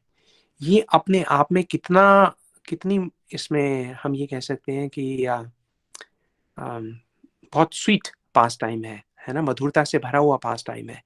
क्यों आते हैं वो, क्योंकि वो प्रेम और स्नेह चाहते हैं, है ना, वात्सल्य रस का आस्वादन करना चाहते हैं, तभी जाके वो आए हैं यहाँ पे। और किनके आए हैं, देखिए शची माता कौन है, शची माता यशोदा मैया है। जगन्नाथ मिश्र जो है वो नंद बाबा हैं। भगवान जब आते हैं तो उनके पूरे परिकर आते हैं, पूरा धाम आता है, धाम पहले ही आ जाता है, फिर परिकर आते हैं, फिर भगवान स्वयं आते हैं, है ना। तो जैसे अद्वैताचार्य जी हैं, वो भगवान के आने से 50 साल पहले आ गए थे, है ना। आके उन्होंने देखा कि भगवान के आने की कितनी अर्जेंट रिक्वायरमेंट है, इसलिए उन्होंने उनको अपनी प्रार्थना के द्वारा जल्दी जल्दी यहाँ पे बुला लिया। जब चैतन्य महाप्रभु का जन्म होता है शची देवी जी के गर्भ से, तो वहां पे उनके नाना जी आते हैं, जैसे इन्होंने बताया पुष्पा दीदी ने कि वो बहुत बड़े ज्योतिषी हैं, नीलांबर चक्रवर्ती। जब वो आते हैं और वो जब बच्चे का क्या कहते हैं जन्म कुंडली बनाते हैं, हॉरोस्कोप जब वो बनाते हैं और वो तारों की दशा देखते हैं, तो वो सोचते हैं दोबारा चेक करना पड़ेगा। एक बार चेक करते हैं, 2 बार चेक करते हैं, बार बार चेक करते हैं, वो ये कहते हैं ये कैसे हो सकता है ना। वो ये कहते हैं ये तो स्वयं भगवान है। तो जब ऐसा हो रहा होता है तो आप लोगों ने शायद पढ़ा होगा कि चैतन्य भागवत में इसका बहुत सुंदर डिस्क्रिप्शन है। चैतन्य भागवत में बताया गया है कि उस वक्त वहां पे एक बहुत तेजस्वी ब्राह्मण जो है वो प्रवेश करते हैं। कोई ये नहीं पूछता कि वो कहाँ से आए, कैसे आए, है ना। पहले तो गांव में देखिए कोई भी व्यक्ति आता था तो सबको पता लग जाता था, लेकिन अचानक उनका प्रवेश होता है। इतना तेजमयी स्वरूप है उनका, उनको देखते ही सब लोग पीछे हट जाते हैं, उनको बैठने का स्थान देते हैं। नीलांबर चक्रवर्ती जी जो हैं वो मुग्ध होकर उनको देखते रहते हैं, उनके चरणों में अपना प्रणाम करते हैं, उनको आसन देते हैं और उनसे कहते हैं, वो पूछते भी नहीं कुछ, उनसे सीधा यही पूछते हैं कि हे विप्रवर, आप ये बताइए कि इस बालक का जो नाम है वो क्या होना चाहिए।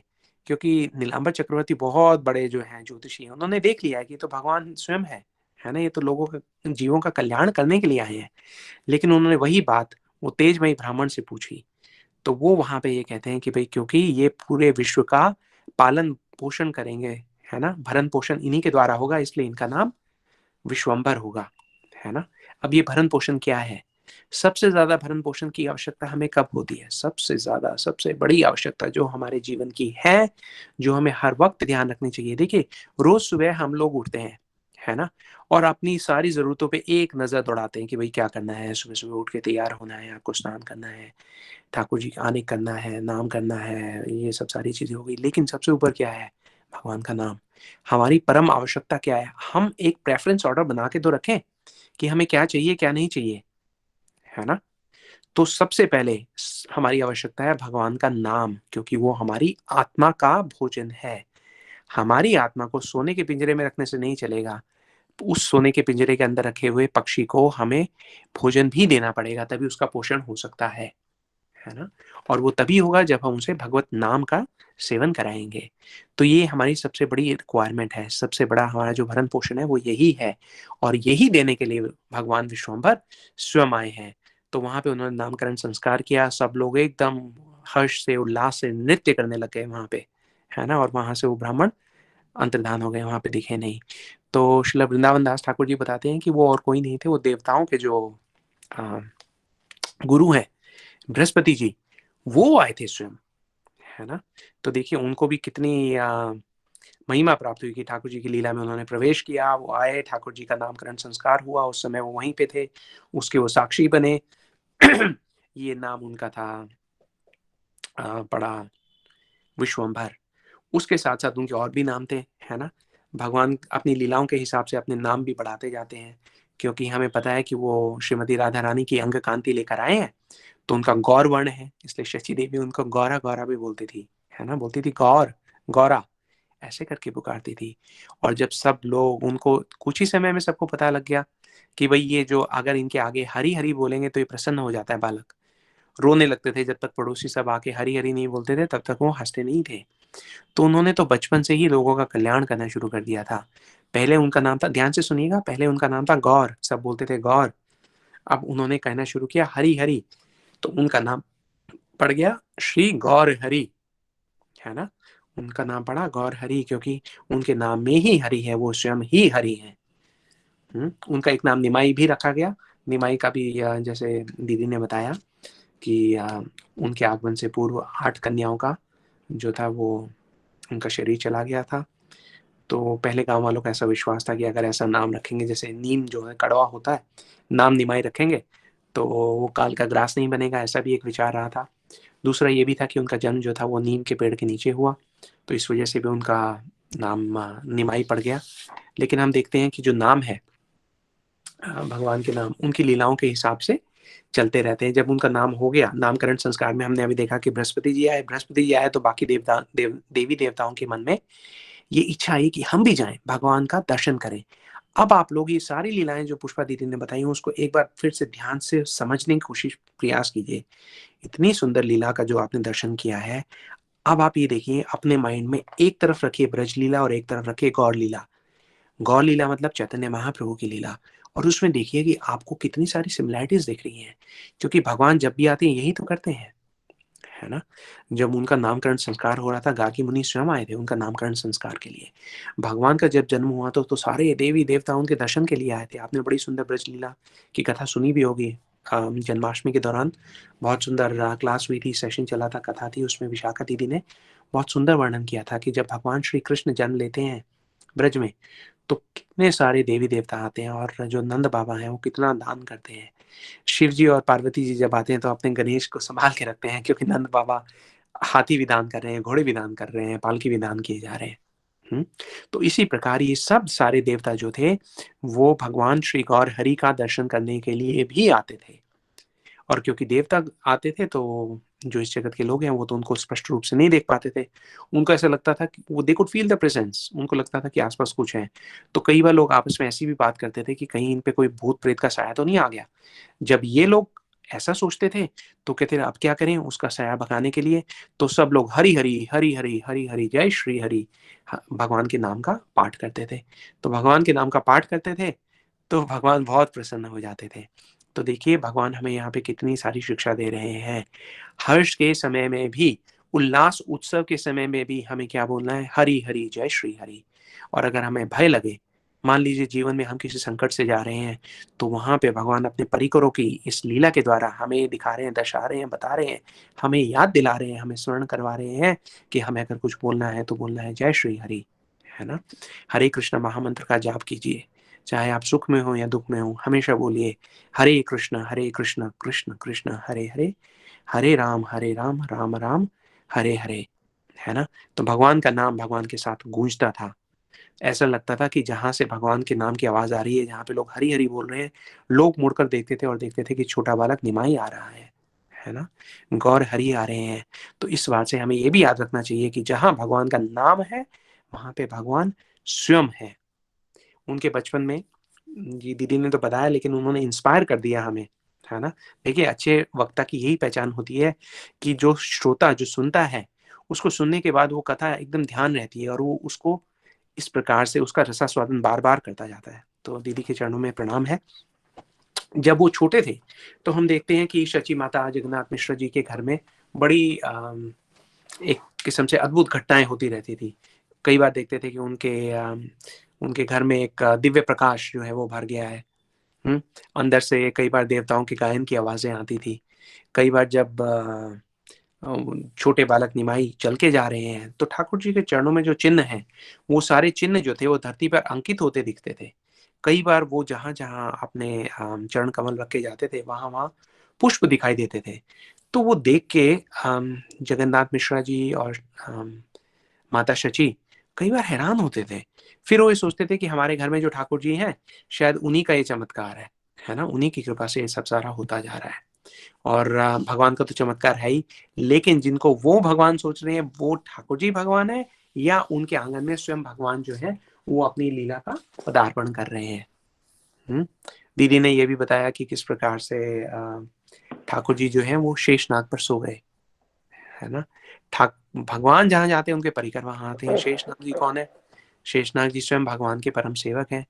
तो जब वो वहां पे आ गए तो ठाकुर जी ने उनकी लीला स्वीकार कर ली और वो इतना फन उठा के इतना बड़ा वहां पे बैठे हुए हैं, कुंडली मार के बैठ गए और ठाकुर जी उस पे जाके लेट गए।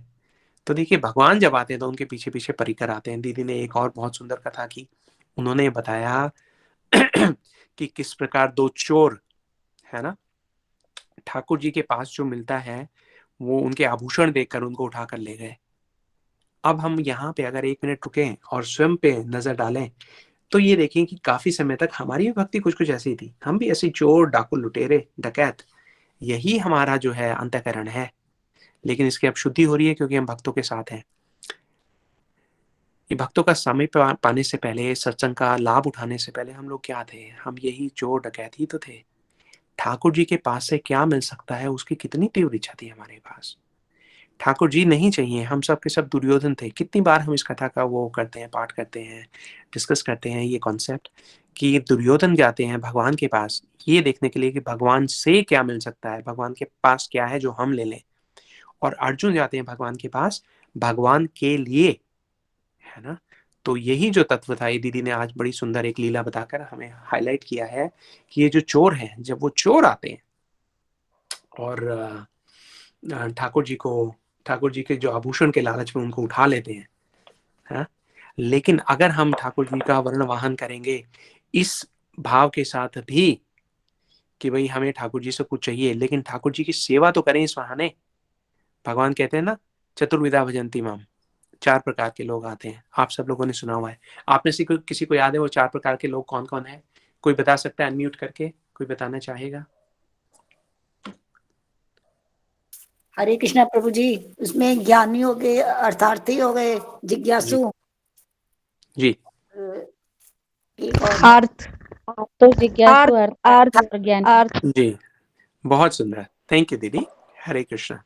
तो देखिए ये सब सारे लोग हैं जिनको आर्त है, दुख है, भगवान के पास जाते हैं दुख दूर करने के लिए, है ना।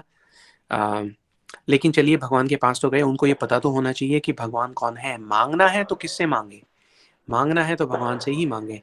तो देखिए जो ये भटके हुए लोग हैं, ये जब ठाकुर जी की सेवा में ठाकुर जी को अपने कंधों पे बैठा के उनकी सवारी करते हैं, तो देखिए वो करने के समय भी ये इतने भाग्यशाली हो जाते हैं कि ठाकुर जी के चरण कमल जो है वो इनके हृदय को छू लेते हैं। कंधे पे बैठाएंगे तो यही होगा ना जी। तो ठाकुर जी के चरण कमल जब उनके हृदय को, उनके वक्ष स्थल को छू लेते हैं, तो छूने से कितना ट्रांसफॉर्मेशन हो जाता है। कुछ ऐसा ही हम सब लोगों के जीवन में भी हुआ है ना। ठाकुर जी से कुछ प्राप्ति की चाह में हम धीरे धीरे धीरे धीरे हम प्यूरिफाई होते जा रहे हैं, हम निष्कपट होते जा रहे हैं। और ऐसे भटके हुए लोगों को ठाकुर जी क्या करते हैं, हम तो चाहते हैं कि ठाकुर जी से जो मिले वो लेके हम अपने घर में घुस जाएं, लेकिन ठाकुर जी हमारे घर में घुस जाते हैं, हमारे घर में घुस जाते हैं, हमारे सर पे चढ़ जाते हैं। सर पे चढ़ने का क्या मतलब है? हमारी सेवा को ग्रहण करते हैं।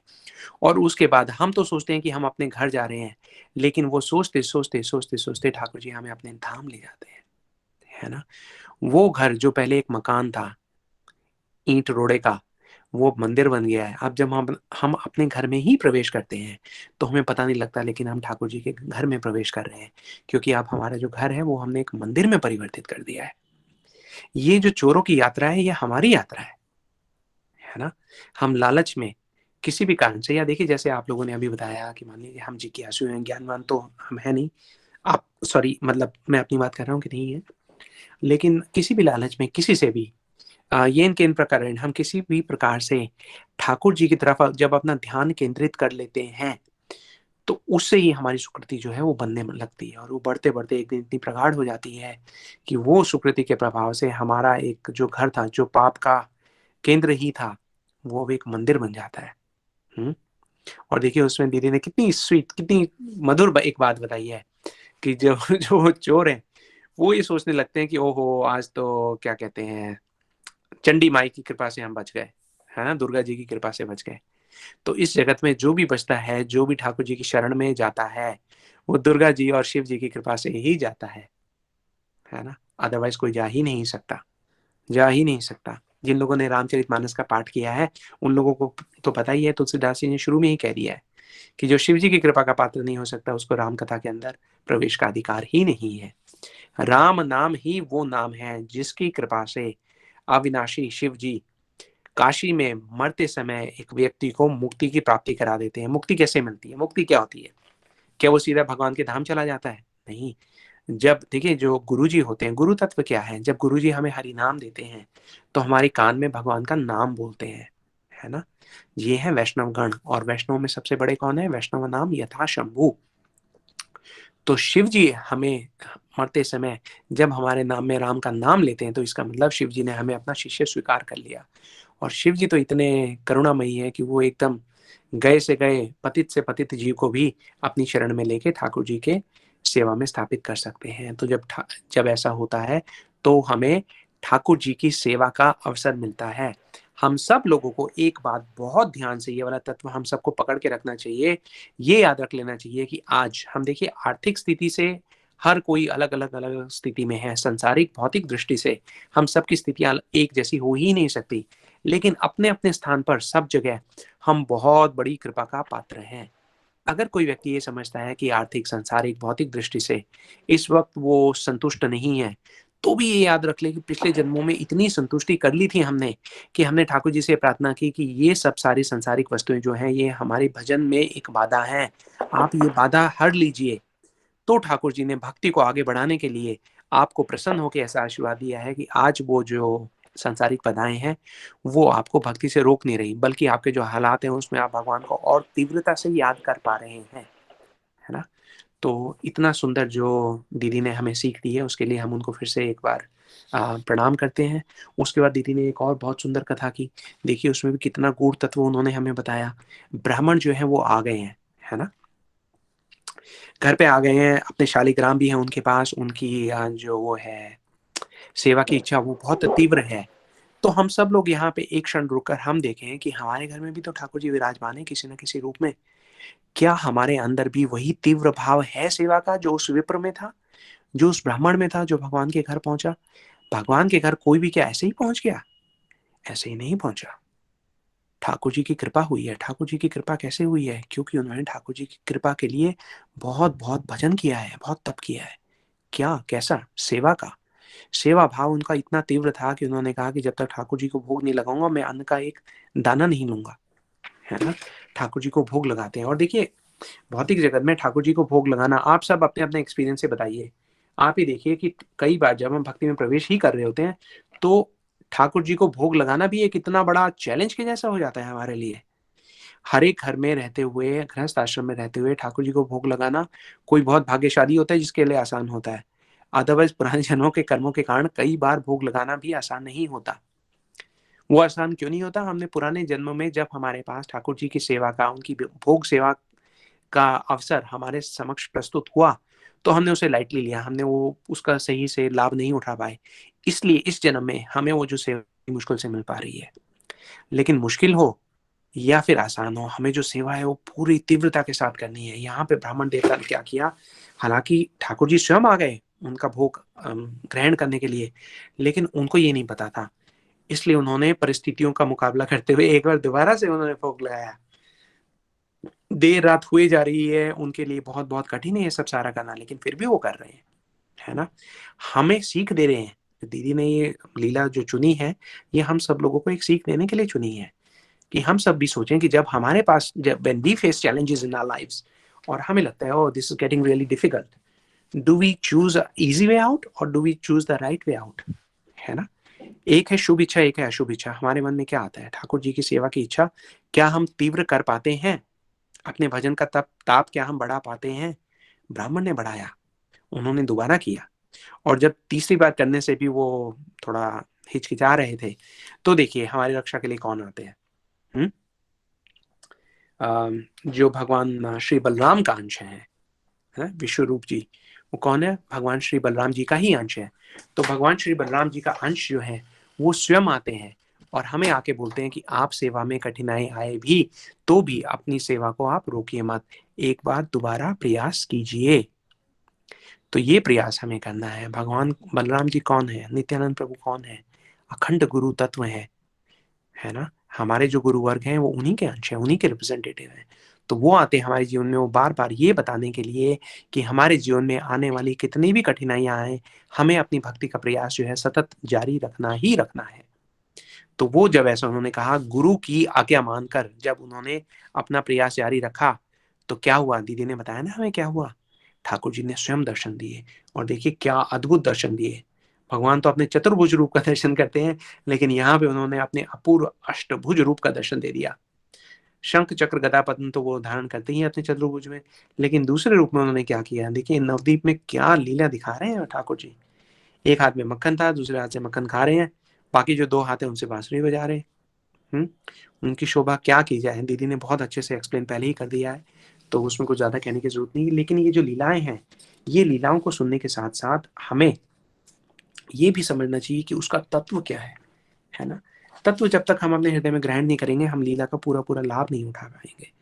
और जैसा मैंने कहा था कि एक तरफ आप रख के चलिए ब्रज लीला और एक तरफ रख के चलिए गौड़ लीला, तो जिस प्रकार से ब्रज लीला में ठाकुर जी अपने भक्तों को दर्शन देते थे, उसी प्रकार गौर लीला में एक्चुअली ये ब्राह्मण को उन्होंने, ठाकुर जी ने ये भी कहा था कि तुम्हें ये दर्शन पहली बार नहीं हुए, द्वापर युग में भी मैं तुम्हें दर्शन दे चुका हूँ नंद ग्रह में इसी प्रकार, लेकिन उनको याद नहीं है ना।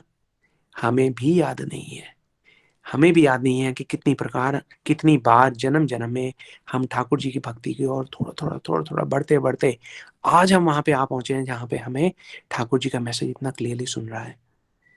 इस कोर्स के भी हम सेशन अटेंड करते करते उस पड़ाव पे आ गए हैं जब इतना महत्वपूर्ण तत्व, सबसे महत्वपूर्ण तत्व गौर तत्व को हम सुन भी रहे हैं, प्रयास भी कर रहे हैं अपने हृदय में धारण करने का।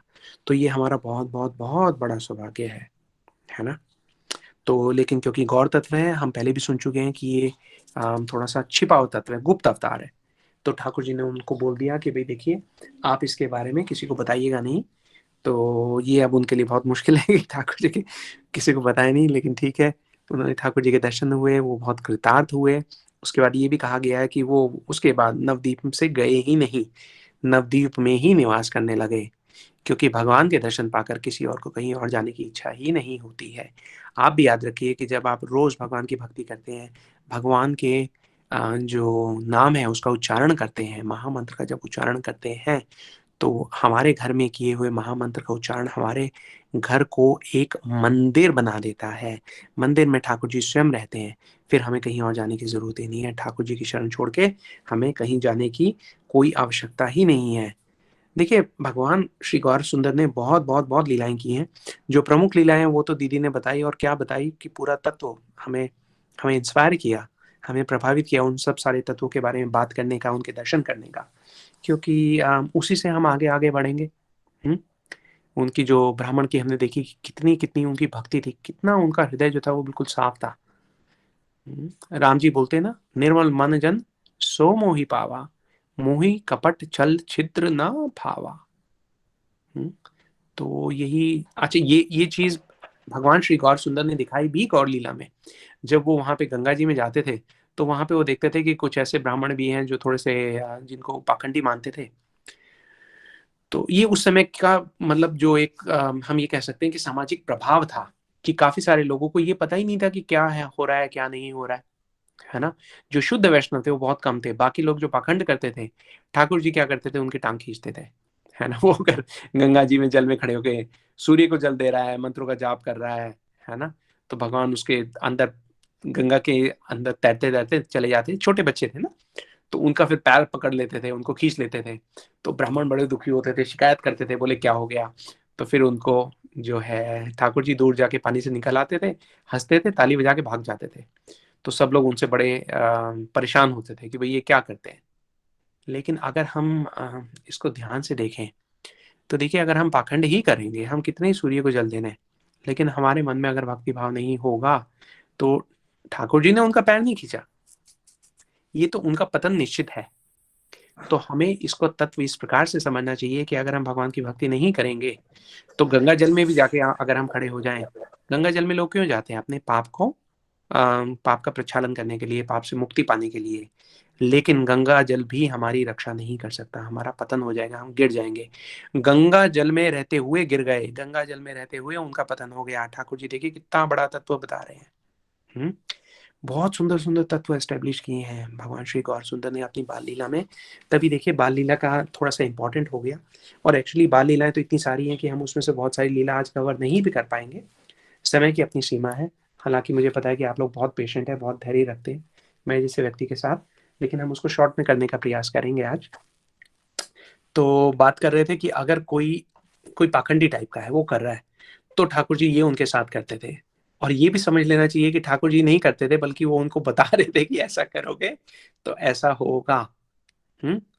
तो जैसे कोई सर्दी में ऐसा इस प्रकार का कोई दिखावे वाला भक्त या ब्राह्मण, भक्त तो नहीं, ब्राह्मण कह लीजिए, क्योंकि ये वो समय था जब जन्म के हिसाब से ब्राह्मण को माना जाता था। हम लोग तो ये जानते हैं, सोचते हैं, बोलते भी हैं कि ब्रह्म जानाति इति ब्राह्मणा, लेकिन उस समय में ये सब जो जातिवाद था वो बहुत फैला हुआ था कि भाई ये कोई ब्राह्मण है तो फिर उसका बेटा है जो है वो भी ब्राह्मण ही होगा, है ना। लेकिन ठाकुर जी जो ऐसे लोगों को परेशान करते थे, उनके साथ शरारतें करते थे। मान लीजिए सर्दी में अगर कोई गंगा जी में स्नान करने गया है तो जैसे वो गंगा जी से स्नान करके निकलता कि अरे भैया सर्दी इतनी ठंड में, वो जब पूरा बाहर निकल जाता था कि भाई चलो हो गया स्नान, ठाकुर जी दोबारा उसमें मिट्टी डाल देते थे, उसको दोबारा ठंडे ठंडे जल में जाके स्नान करना पड़ता था। या कई बार क्या करते थे कि वो जो बदलने के लिए अपने कपड़े साथ में लेके आते थे, उनको गंगा जी में डाल देते थे। भीगे कपड़ों में सर्दी में उनको कितनी तकलीफ आती थी। तो ठाकुर जी ऐसा किस लिए करते थे? जब ठाकुर जी के द्वारा दी हुई हमें कोई कष्ट हमारे जीवन में आता है, या हम ये माने कि चले ठाकुर जी की भक्ति करते हुए, प्रयास करते हुए ठाकुर जी की प्रेजेंस में हमारे पास आया है, तो वो एक कष्ट हमारे हजारों कष्टों के बराबर होता है। हजारों कष्टों को वो काट के चला जाता है। जिस प्रकार आपने किसी व्यक्ति से अगर आपने उधार लिया है 1 लाख रुपया, और वो आपके घर आके बोले कि लाओ, आपके घर में वो आया, वहां पे 2 रुपए का नोट रखा था या सिक्का रखा था, वो सिक्का उठा के चला गया और बोला चलो तुम्हारा लोन माफ। तो ठाकुर जी की प्रेजेंस में, उनकी उपस्थिति में, उनके प्रति अपनी भक्ति भाव को बढ़ाते हुए जो प्रयास करते हैं, उस दौरान अगर कोई कष्ट भी आए तो हम ये सोच लें, एक हर्ष का विषय है हमारे लिए कि ये जो छोटा सा कष्ट आया, ये हमारे बहुत भारी भारी कष्टों को निपटा कर चला गया, है ना। और कई बार लोग जो जैसा लोग करते हैं, कई बार भगवत तत्व का ठीक ठीक उनको, जिनको ज्ञान नहीं होता, वो भी भगवान शिव की कृपा से भक्ति के मार्ग पर आगे बढ़ने की कोशिश करते हैं। तो ठाकुर जी उनके आगे जाके कहते थे कि मैं ही शिव हूँ, है ना। कोई शिवलिंग रख के उनका उनका पूजा कर रहा होता था, तो उनका शिवलिंग ही चुरा लेते थे। शिवलिंग देखते थे ठाकुर जी, कहते थे ओ शिवलिंग, मेरे जो परम भक्त हैं शिव जी, तो उनको अपने साथ ले जाते थे। बोले आप मेरे साथ रहिए, आप भक्त के साथ रह के क्या करेंगे। तो लोग उनकी बड़ी शिकायत करते थे, ये सब सारा करते थे। लेकिन ऐसा ठाकुर जी उनके साथ करते थे जो भगवान के भक्त नहीं है। लेकिन जब ठाकुर जी भगवान के भक्तों को देखते, अपने भक्तों को देखते थे, तो वैष्णव के प्रति वो बहुत, उनका जो उनके मन में बहुत प्रेम का, स्नेह का, सौम्यता का भाव रहता था। उनको बहुत आदर पूर्वक उनको प्रणाम करते थे, उनकी सेवा करते थे। जी जो ये पाखंडी लोग हैं, वो अगर गंगा में हैं, उनका सामान गंगा जी में बहा देते थे। लेकिन जब देखते थे कि मेरे वैष्णव, मेरे भक्त जो हैं वो वहां जा रहे हैं, तो उनके वस्त्रों को धोने लग जाते थे। और कई बार उनका सामान साथ में ले लेके इधर उधर उनकी सेवा में लग जाते थे। देखिए ठाकुर जी स्वयं भगवान जो है वो क्या कर रहे हैं, है ना, हमें सिखा रहे हैं कि किस प्रकार ठाकुर जी अपने भक्तों के जो भी उनकी जिम्मेदारी है, उसका वहन वो स्वयं करते हैं। तो हमने शुरू में कहा था कि आप एक तरफ रख के चलिए गौर लीला और एक तरफ रख के चलिए ब्रज लीला।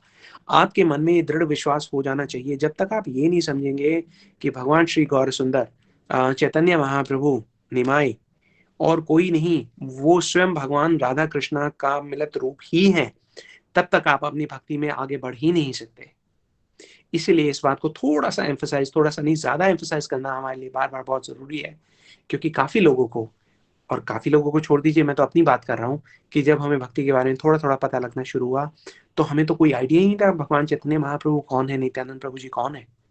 हम तो जब छोटे थे तो हमारे स्कूल में कहीं जनरल नॉलेज के सब्जेक्ट में एक बार आ जाता था कि भाई चैतन्य महाप्रभु कौन थे।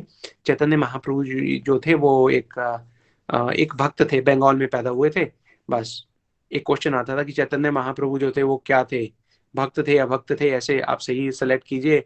उनका जन्म कहाँ हुआ था, बंगाल में हुआ था, दिल्ली में हुआ था, इंग्लैंड में हुआ था, ठीक सेलेक्ट कीजिए। हमें पता ही नहीं था चैतन्य महाप्रभु कौन है।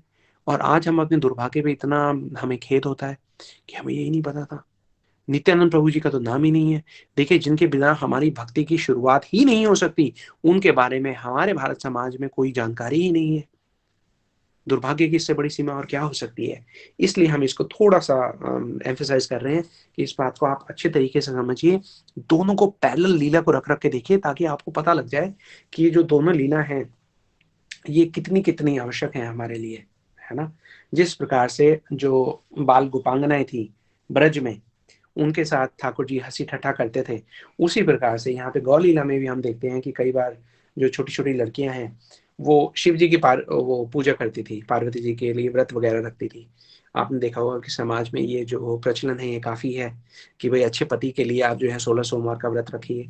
तो जब ये सब सारा करती थी तो जो श्री गौर हरि हैं बाल रूप, वो वहां चले जाते थे और वो कहते थे, अरे शिव जी की तुम ये क्यों कर रहे हो, तुम मेरी आरती करो, मेरी पूजा करो, मैं तुम्हें वही वर दे दूंगा। शिव जी जो है वो तो मेरे कहने पे तुम्हें वर देते हैं। तो वो सब सारी जो है वो बड़ी हंसती थी। और कई बार उनकी जो पूजा की सामग्री थी वो देखिए शिव जी की जिस पे कृपा हो जाए। अब कई उस दिन कोई पूछ रहा था कि भाई ऐसा क्यों करते हैं भगवान श्री गौरा सुंदर चैतन्य महाप्रभु बाल रूप में, कि भाई जो पूजा सामग्री वो फल मिठाई वगैरह लेके आए हुए हैं, जो शिव जी के लिए पे चढ़ाने के लिए जा रहे हैं, वो भगवान जी क्यों ले लेते हैं, क्यों उनसे लेके लेते भी कैसे हैं, छीन के भाग जाते हैं दूर। तो बोले ये क्यों होता है? इसे कहते हैं शिव जी की कृपा, है ना। शिव जी की ऐसी कृपा हुई कि जो शिव जी तक जा रहा था, शिव जी वही, देखिए शिव जी खुद तो ऐसा है नहीं कि खा लेंगे बिना ठाकुर जी को भोग लगाए। वैष्णव नाम यथा शंभु, वैष्णव की डेफिनेशन ही शिव जी से शुरू होती है। तो वो तो ठाकुर जी को भोग लगाते हैं। तो जो, और कई बार हर एक किसी का तो लेते भी नहीं है वो, कि भाई कौन किस इच्छा से आए, कैसे बड़ी चीजें देखते हैं। लेकिन ठाकुर जी की जब ऐसी कृपा हो जाए कि जब सब उन्होंने ही ग्रहण कर लिया, तो मान लीजिए कि शिव जी ने तो ग्रहण कर ही लिया, तो ठाकुर जी जहां पे हम ये देखते हैं कि अपनी लीला में ये नटखट हरकतें कर रहे हैं या किसी को थोड़ा सा कष्ट भी दे रहे हैं, तो वो उनकी कृपा है ना। जैसे कई बार एक बहुत अच्छा ग्रंथ है हमारे मठ से प्रकाशित है, श्री चैतन्य पीयूष जी, उसमें बड़ी अच्छी अच्छी लीलाएं दी हुई हैं। विशाखा दीदी ने मुझे कल बताया था, मैंने उसमें से लीला पढ़ी आज, तो वो आप लोग भी पढ़िए। उसमें भी ये बताया है कि जब कोई कन्या, कोई लड़की भाई अपनी वो तो पूजा के लिए जा रही है शिव जी पार्वती जी के लिए, 16 सोमवार के व्रत रखने हैं उन्होंने, और बालक निमाई आकर अगर उनका सारा सामान लेके भाग जाए तो बड़ा डर जाती थी, सामने से देख लेती तो वापस भागने लगती थी कि कहीं ये छीन ना ले। तो उनको डराने के लिए क्या कहते थे, वो बोलते थे अच्छा तुम उधर भाग रही हो, मैं तुम्हें श्राप देता हूँ कि तुम्हारे बूढ़ा पति मिलेगा, है ना, और तुम्हारे पति की 7 पत्नियां होंगी। तो बेचारी डर जाती थी कि कहीं श्राप ही ना आ जाए, ये बालक तो ब्राह्मण परिवार से है। तो उनको वो सारा जो है फल मिठाई सब उनको दे देती थी, और फिर जब उनको पूरा मिठाई विठाई पसंद आती थी तो बालक निमाई बोलते थे अच्छा अच्छा तुम चिंता मत करो, तुम्हें बहुत बढ़िया पति मिलेगा, एकदम सुंदर ऐसा पति मिलेगा जो घर का काम भी कराएगा और किचन में खाना बनाना भी आता होगा।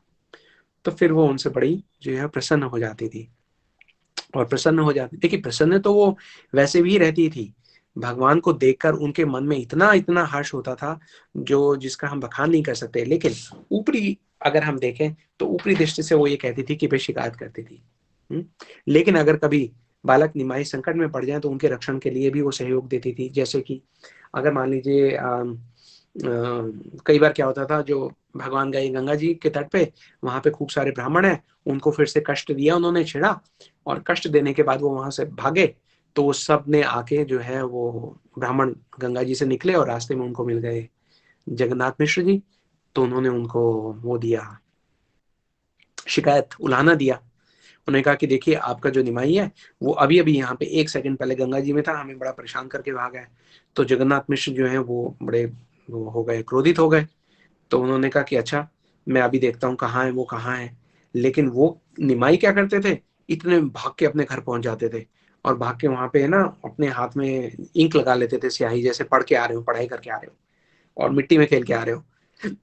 तो उनको देख के कोई ये कह नहीं सकता था कि तो गंगा में स्नान करके आए हैं। माता से घर जाके कहते थे माता मैं सोचता हूँ गंगा में स्नान कराऊं, आप एक काम करो मुझे कपड़े दे दो है, और तेल वगैरह जो भी स्नान की जो सामग्री है वो दे दो, मैं गंगा जी में स्नान करने जा रहा हूँ।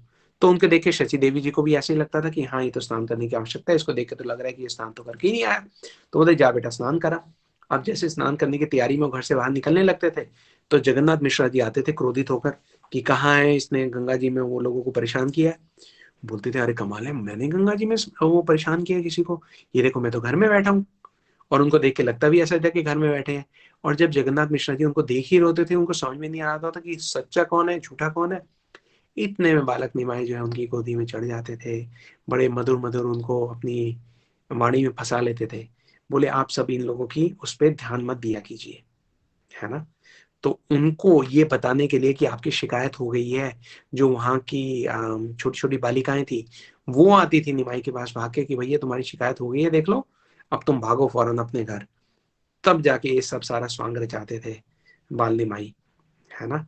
तो और फिर वो उनको जगन्नाथ मिश्रा जी को तो कन्विंस कर ही देते थे कि भाई देखिए ये सब सारे झूठे हैं, आप इन पे इनकी बातों में कभी मत आया कीजिए, और अगर इन्होंने ऐसे इस प्रकार से मेरी छोटी छोटी शिकायतें लगाने की कोशिश की तो मैं अब तक तो इनको तंग नहीं करता, लेकिन आगे जाके जरूर तंग किया करूंगा, है ना। तो ऐसा देख के जगन्नाथ मिश्रा जी तो अपने पुत्र पे बिल्कुल मुग्ध हो जाते थे, प्रेम में डूब जाते थे। वो कहते भी थे माता शची से, वही कहते थे ऐसा लगता है कि ये स्वयं भगवान कृष्ण ही हमारे घर में आए हैं, है ना। इसमें वो सारे गुण हैं। कहते भी थे लेकिन वो फिर भूल भी जाते थे। तो भगवान की इच्छा है, जब उनको याद दिलाना होता था तब याद दिला देते थे, जब नहीं दिलाना होता तो नहीं दिलाते थे। ऐसे ऐसे उनका बचपन बीतता था। उनके जो बड़े भाई थे विश्व रूप जी, भगवान बलराम जी का ही अंश है, लेकिन उनको शुरू से ही संसार में थोड़ी विरक्ति थी और इस वजह से उनकी विवाह आदि की कोई इच्छा नहीं थी। जगन्नाथ मिश्रा जी की ऐसी इच्छा बनी कि उनका विवाह कर दिया जाए, तो जो विश्व रूप जी थे वो इस बात से थोड़े से परेशान थे और वो घर छोड़ के चले गए, उन्होंने संन्यास ले लिया। वो क्योंकि घर छोड़ के चले गए थे, इस बात से जगन्नाथ जी और माता शची बहुत दुखी रहते थे, लेकिन भगवान ने अपने प्रेम से उनका दुख जो है वो दूर कर दिया। लेकिन जगन्नाथ जी के मन में ये बात आ गई कि जो विश्व रूप थे वो क्योंकि पढ़ाई में बहुत तेज थे, बहुत विद्वान थे, और वैसे ही लक्षण जो थे वो निमाई में भी देखते थे कि ये तो बहुत शार्प हैं पढ़ाई में, सब चीजें 1 सेकंड में सीख लेते हैं। तो इस भय से कि भाई कहीं ये भी विद्वान बनकर, पंडित बनकर आगे हमें छोड़ के ना चला जाए, जगन्नाथ मिश्रा जी ने उनकी पढ़ाई थोड़े समय के लिए छुड़वा दी। तो जब थोड़े समय के लिए छुड़वा दी तो जो बालक निमाई थे वो इस बात से उदास हो गए और एक दिन उन्होंने एक लीला की। लीला उन्होंने क्या की, देखिए बड़ी इंटरेस्टिंग है। इससे भी आप ब्रज के साथ एक लीला के साथ पैरेलल ड्रॉ कर सकते हैं। उन्होंने क्या किया कि बंगाल में उस वक्त क्या होता था, अब भी बहुत बार आप देखेंगे कि गांव में ये होता है कि जो खाना बनता है वो मिट्टी के हांडियों में बनता है। और शची माता की रसोई में क्या होता था कि ठाकुर जी के लिए जब मिट्टी की हांडी तो वहां बड़ी बनती ही है, तो एक हांडी में बार बार नहीं बनता, उसमें एक बार भोग बना तो वो हांडी नीचे से काली हो जाती थी, उसमें से भोग बना, ठाकुर जी को वो दिया और उसके बाद वो हांडी को फेंक देते थे। तो जहाँ पे वो हांडी जो थे वो फेंक देते थे वहां पे, अब आप समझते हैं मिट्टी के हांडी में जिसमें कुकिंग हुई है तो नीचे से पूरी कालक लग जाती थी, काली हो जाती थी, अग्नि के ऊपर रखी रहती थी। तो एक दिन ठाकुर जी थे वहां पे, सारे वो जो हांडियां पड़ी हुई थी उसके ऊपर जाके बैठ गए। तो ढूंढने लगी माता शची कहाँ गए कहाँ गए, तो उन्होंने देखा कि अरे ये तो वहां पे है। तो उन्होंने कहा कि तुझे ये नहीं पता कि ये जो हांडियां हैं अपवित्र हो गई हैं, इनमें तू जाके बैठ गया, अब तुझे फिर से स्नान करना पड़ेगा, तो मूर्खों के जैसे कार्य को क्यों करता है। तो बालक निभाई क्योंकि बहुत चतुर है, तो उन्होंने कहा कि भाई मैं कौन सा कोई पढ़ा लिखा विद्वान पंडित हूँ कि मुझे इन बातों का ज्ञान होगा कि क्या पवित्र है क्या अपवित्र है, क्या शुद्ध है क्या अशुद्ध है, और मैं तो मूर्ख हूँगा ही क्योंकि मैं आपने मुझे ज्ञान तो दिया नहीं है। तो अब ये देख के शची माता सोचने लगी।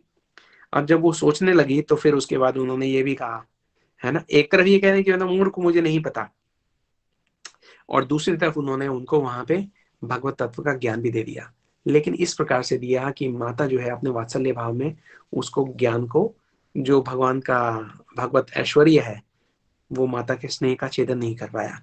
उसी प्रकार से जिस प्रकार ठाकुर जी ने जब ब्रज की मिट्टी खाई थी, तो मैया ने आके कहा, मुंह खोल के दिखा, तो भगवान ने अपना मुख में पूरे ब्रह्मांड के दर्शन करा दिए थे यशोदा जी को, और फिर उसके एक क्षण बाद ही उनको सब भुला भी दिया था।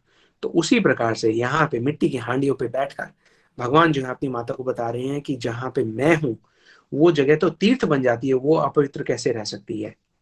तो बोले कि जहां पे मैं ही आ गया वहां से अपवित्रता तो चली ही गई, है ना, मेरे स्पर्श से तो ये पूरा का पूरा स्थान परम शुद्ध हो गया है। सब व्यक्ति एक्चुअली तो सब वस्तुओं की शुद्धता तो तभी है जब वो मेरी सेवा में लगे। ऐसा उन्होंने सारे सारे जो तत्व थे वो उनको समझाए बताए, और उसके बाद उनको भुला भी दिए। जब ये बात उन्होंने सुनी तो शची देवी ने जो है जगन्नाथ मिश्र जी से प्रार्थना की कि देखिए आप इसका जो पढ़ाई है वो दोबारा से शुरू कराइए। तो ठाकुर जी की पढ़ाई जो है वापस से शुरू हुई।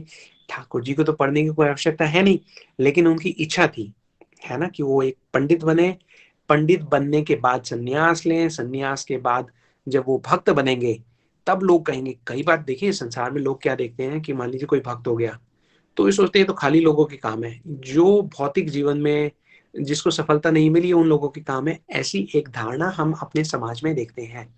उस धारणा को डिफीट करने के लिए, उस धारणा को तोड़ने के लिए ठाकुर जी जो है वो दिखाते हैं, दर्शाते हैं कि वो सबसे बड़े पंडित हैं, है ना, उनकी पंडिताई की बहुत बहुत लीला है।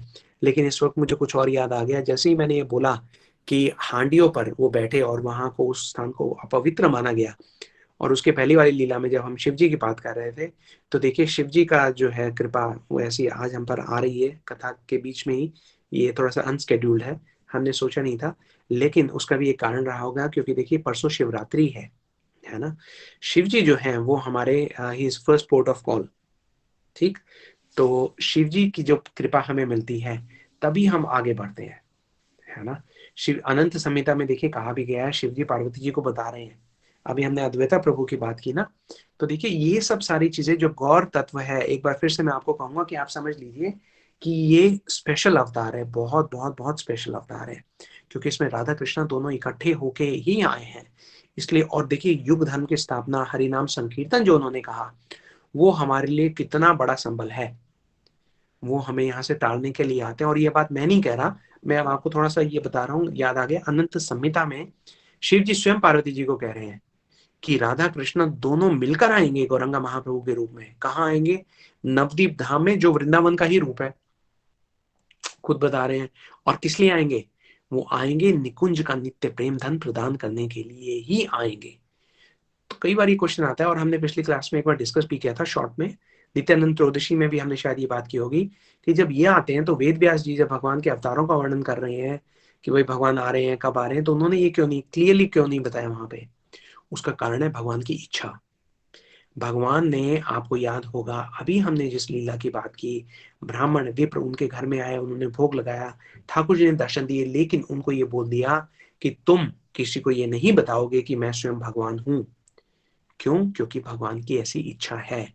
वो ये नहीं चाहते कि जिस चीज का वो एक्सपीरियंस करने आए हैं, जो उनके मन के जो कारण है ना, हम सब लोग जानते हैं उनके कारण क्या है।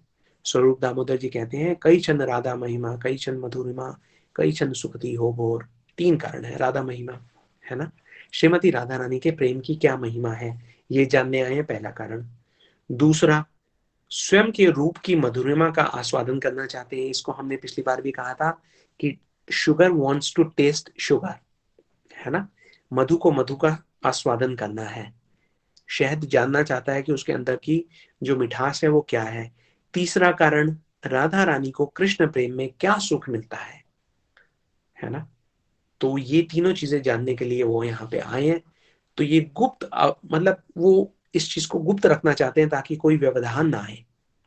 इसलिए उन्होंने संन्यास लीला से पहले की उनकी जो लीला है वो एकदम अलग है। संन्यास लीला देखिए, अब तक हमने बाल लीला का थोड़ा सा वो किया, उसके बाद की कुछ और लीलाएं हैं संन्यास लीला तक की, वो हम बीच में एक और शॉर्ट क्लास करके वो कर लेंगे, क्योंकि अभी हम कहीं और मुड़ गए लगता है बातों बातों में। तो इम्पोर्टेंट ये है कि भगवान ने ये बता दिया कि भाई मैं यहाँ पे क्या करने आया हूँ, लेकिन कब आए हैं, कैसे आए हैं, सब जगह खुल के नहीं बताया। संकेत में तो बहुत जगह बताया है, लेकिन खुल के ऐसे नहीं बताया, क्योंकि ठाकुर जी वहां पे अपना जो उनका अंतरंग जो कारण है उसको पूर्ण करना चाहते थे। हम लोगों के लिए वो समझना इसलिए आवश्यक है क्योंकि भगवान की जो भी लीलाएं हुई, देखिए हम बहुत बार बात करते हैं कि जो तत्व है, लीला का जो तत्व है वो एक पात्र के जैसा है। जिस प्रकार आपको कुछ भी चीज का स्वादन करना होगा, आपको पहले वो पात्र में चाहिए होगा। If you can't hold it then you can't taste it. तो एक पात्र, एक बर्तन तो आपको चाहिए ही। बर्तन आपको मिलेगा तो फिर गौर तत्व को जब आप समझेंगे तो फिर श्री राधा कृष्ण लीला का जो रस का अमृत है उसका आप पान कर पाएंगे। इसलिए इसको समझना बहुत बहुत बहुत इंपॉर्टेंट है। पिछली बार भी मैं सुन रहा था, आज सुंदर गोपाल प्रभु जी ने जो सेशन दिया था उसमें उन्होंने बताया कि भगवान ने ये कहा, हम समझ गए भगवान कहते ही आए हैं, ये यथामम प्रपद्यते ताम तथा भजाम्यहम्। हम, आप मुझे जिस जिस प्रकार से आप मुझे भजोगे मैं उसी अनुपात में आपको जो है अपनी भक्ति प्रदान करूंगा। तो भगवान देखो कितने बिजनेस माइंडेड है। लेकिन उसमें क्या हुआ, भगवान का ये बिजनेस फेल हो गया। फेल कैसे हो गया? ब्रज के भक्तों ने वो फेल कर दिया, है ना। नंद बाबा, यशोदा मैया, ब्रज की गोपियां और सबसे ऊपर राधा रानी, है ना, ये कृष्ण के लिए कितना रोए कितना रोए कितना रोए। आप ये समझिए पूरी लीला में तो रोते ही रहे भगवान के लिए। भगवान ये पूछते हैं कि मैं कब रोया इनके लिए, तो कृष्ण रो नहीं पाए। इसलिए भगवान ने कहा कि ये तो मेरे ऊपर उधार हो गया है ना। और उधार भी ऐसा हो गया कि वो उधार मैं चुका ही नहीं सकता। आप देखिए इस जगत में भी हम अक्सर बात करते हैं, वैष्णवों के श्रीमुख से हमें सुनने को मिलता है कि जब कोई व्यक्ति इस भौतिक संसार में अपना कोई कर्ज या कोई ऋण है उससे वो ऋण नहीं हो पाता, अगर उसको उतार नहीं पाता है तो क्या होता है? जब वो ऋण को उतार नहीं पाता तो फिर वो स्वयं को दिवालिया घोषित कर देता है, दोनों हाथ उठा देता है। तो अब आप नजर डालिए भगवान के इस अवतार पर। गौरंगा महाप्रभु जब आए हैं तो दोनों हाथ उन्होंने उठा दिए हैं, सरेंडर, दिवालिया हो गया, मैं नहीं उतार सकता मैं ब्रज का ऋण, है ना।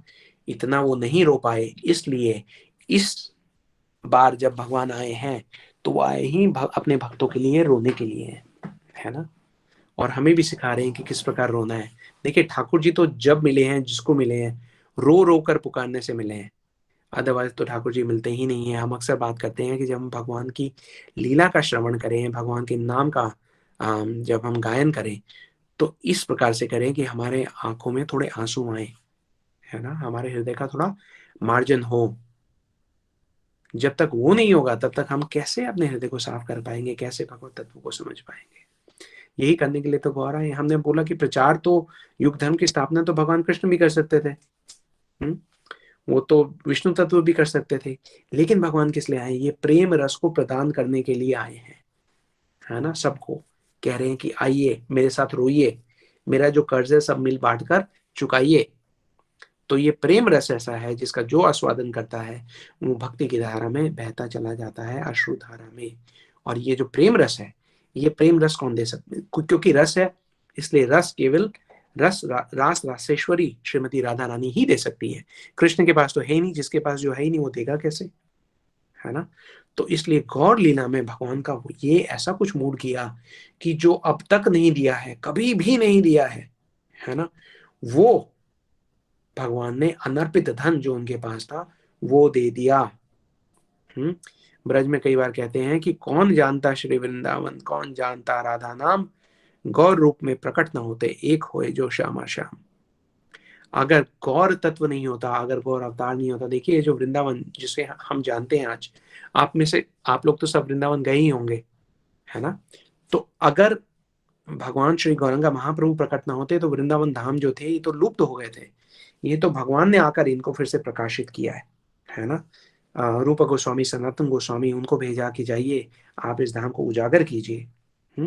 और उजागर करने के साथ साथ भगवान ने जो अपना महामंत्र दिया है उससे ब्रज धाम ही उजागर नहीं हुआ, जो ब्रज प्रेम है वो भी उजागर हो गया। महामंत्र में छुपाकर जो ब्रज का प्रेम है वो जन जन में बांट दिया, है ना जी। कितनी आसानी से बांट दिया। हमारे शास्त्रों में देखने में आता है कि भगवान की भक्ति, भगवान का प्रेम तो चलो बहुत ऊपर की चीज है। भगवान की भक्ति तक प्राप्त करने के लिए कितने साधु संतों ने क्या क्या साधन नहीं किए, क्या क्या नहीं किया है, कितने विकट साधन बनाए हैं, कितने जन्मों की कठिन तपस्या करते हैं। और यहाँ पे क्या हो रहा है? यहाँ पे नित्यानंद प्रभु जी घर पे जाके खटखट खटा रहे हैं। कोई दरवाजा खोलता है तो उसको कहते हैं भाई तेरे पैर पड़ूं, एक बार हरि बोल। बस एक पैर पकड़ के कह रहे हैं तू एक बार हरि बोल। नित्यानंद प्रभु जी पैर पकड़ के कह रहे हैं कि एक बार हरि बोल। हमारे कल्याण की जो चिंता है वो उनको हमसे ज्यादा है ना। अद्वैत आचार्य जी देखिए क्या, अभी हम देखिए शिवरात्रि आ रही है, शिव जी का हम कैसे उनसे ऋणी हो सकते हैं? शिव और पार्वती जी बैठे हुए हैं, शिव जी उदास है, पार्वती जी जिज्ञासा करती हैं, उनसे पूछती हैं कि भाई आप उदास क्यों हैं? शिव जी वही बात कहते हैं जो अद्वैत आचार्य जी कहते हैं, देरी ने बताया ना। शिव जी उदास हो रहे हैं, वो कह रहे हैं कि कलयुग की अभी तो शुरुआत हुई है और हम ये देखते हैं कि कलयुग का जो जीव है वो पतन के ऐसे गड्ढे में गिरता चला जा रहा है जहां से उसका वो कैसे उठेगा, कैसे निकलेगा, है ना, कैसे उसका उत्थान होगा। तो पार्वती जी कह रही है कि इसका क्या उपाय है? शिव जी कहते हैं कि इस उपाय के लिए तो मुझे ठाकुर जी को ही पुकार देनी पड़ेगी। ठाकुर जी को पुकारने के लिए, है ना, वो कहाँ जाते हैं? ठाकुर जी को पुकारने के लिए वो कर्ण समुद्र पे जाते हैं। हम देखते हैं ना जहाँ पे महाविष्णु बैठते हैं कर्ण समुद्र में, वहां पे जाते हैं। कहा गया है कि सदा शिव सनादंद चित्त, कारण समुद्र तीर होला उपनित। कहाँ गए? कारण समुद्र के तट पर गए और वहां जाकर सदाशिव ने, भगवान ने 700 वर्ष तक भगवान कृष्ण को पुकारा। 700 वर्ष तक। बताइए आप और हम, दूसरों को तो छोड़ लीजिए, अपने कल्याण के लिए भगवान को कितने 7 मिनट भी नहीं पुकारते। और कहाँ भगवान सदाशिव है हमारे कल्याण के लिए 700 वर्ष तक पुकारते रहे।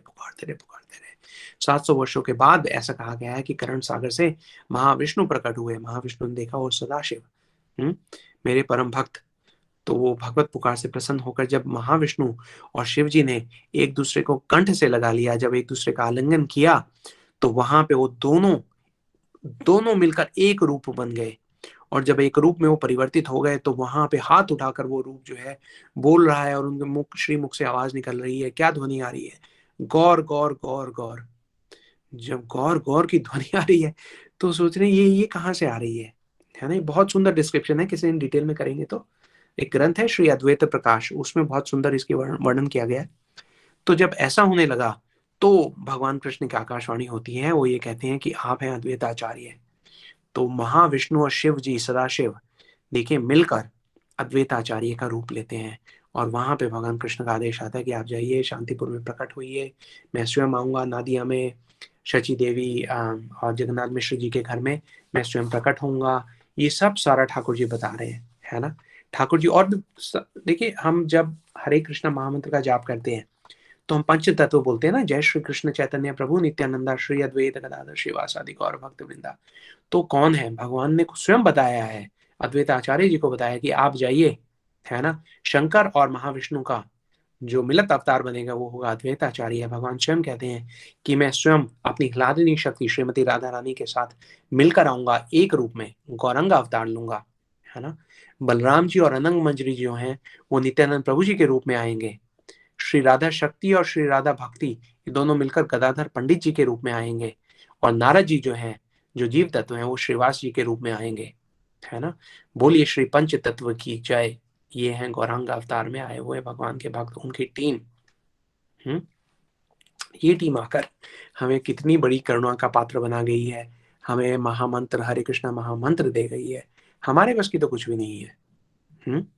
हम तो माया के जाल में फंसे हुए ऐसे अपाहिज, क्या बोलते हैं उसको, पंगु जीव, हम कहाँ जा सकते थे। लेकिन ये जब इनकी कृपा हुई तो हमें याद आता है कि ऐसा कहा गया है, मूकम करोति वाचालम पंगु लंघिते गिरि यत् कृपातहं वंदे परमानंद माधव। मूकम करोति वाचालम पंगुम लंघिते गिरि। हम पंगु लोगों के बस की कहाँ है अपने कर्मों का ये जो बड़ा सा पहाड़ हमने एक बना लिया है, इसको पार करके जाना।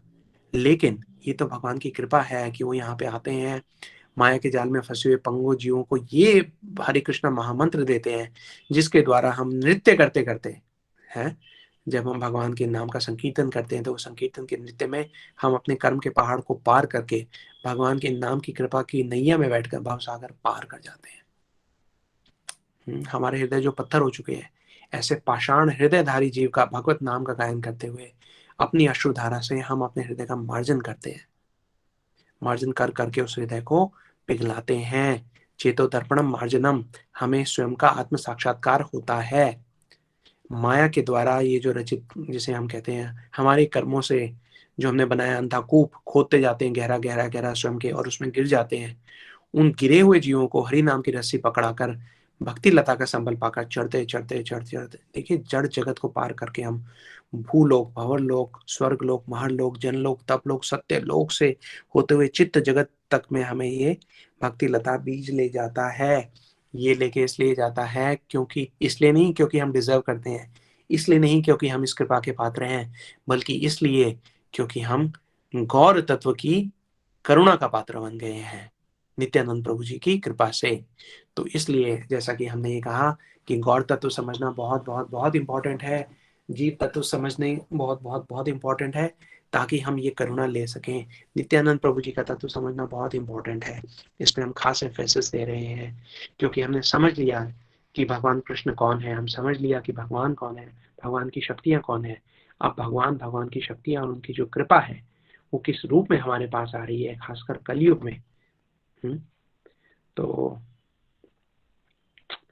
जी क्या कहा जाए, शिवरात्रि भी आ रही है भगवान की। हमने श्री गौर सुंदर की जो बाल लीलाओं का थोड़ा सा श्रवण किया, कुछ और भी लीलाएं हैं, अगर आप लोग करेंगे तो मिड वीक में हम एक और क्लास कर सकते हैं, वरना शायद सुंदर गोपाल प्रभु जी नेक्स्ट क्लास से भगवान की जो संन्यास लीला है उसके बारे में हमें बहुत सुंदर तरीके से बताएंगे, उसको भी हम ध्यान से समझें और कोशिश करें कि गौर तत्व जब हम सुने तो हम रोएं। अब हमारे रोने का समय आ गया है ना।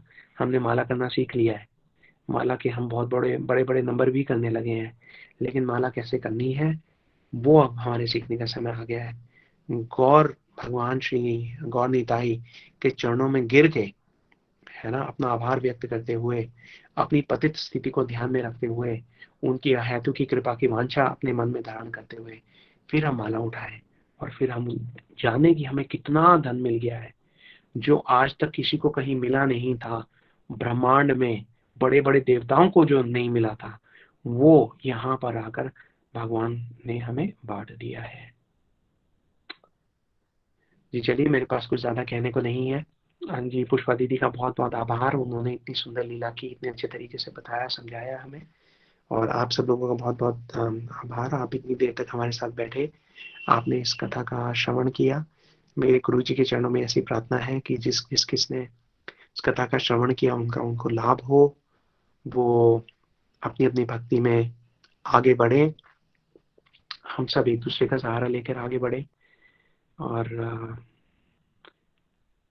हमारे गुरुवर्ग हमें अपनी कृपा का पात्र बनाए। जी धन्यवाद। आप लोग अनम्यूट कर सकते हैं। कोई अगर आपने अपनी रियलाइजेशन बतानी हो, खासकर जो गौर तत्व है उसकी इंपॉर्टेंस के बारे में आपने क्या रियलाइज किया है, अगर आप कुछ बोलेंगे तो आप अपनी वाणी को पवित्र कीजिए, अनम्यूट कर लीजिए, आप बात कर सकते हैं।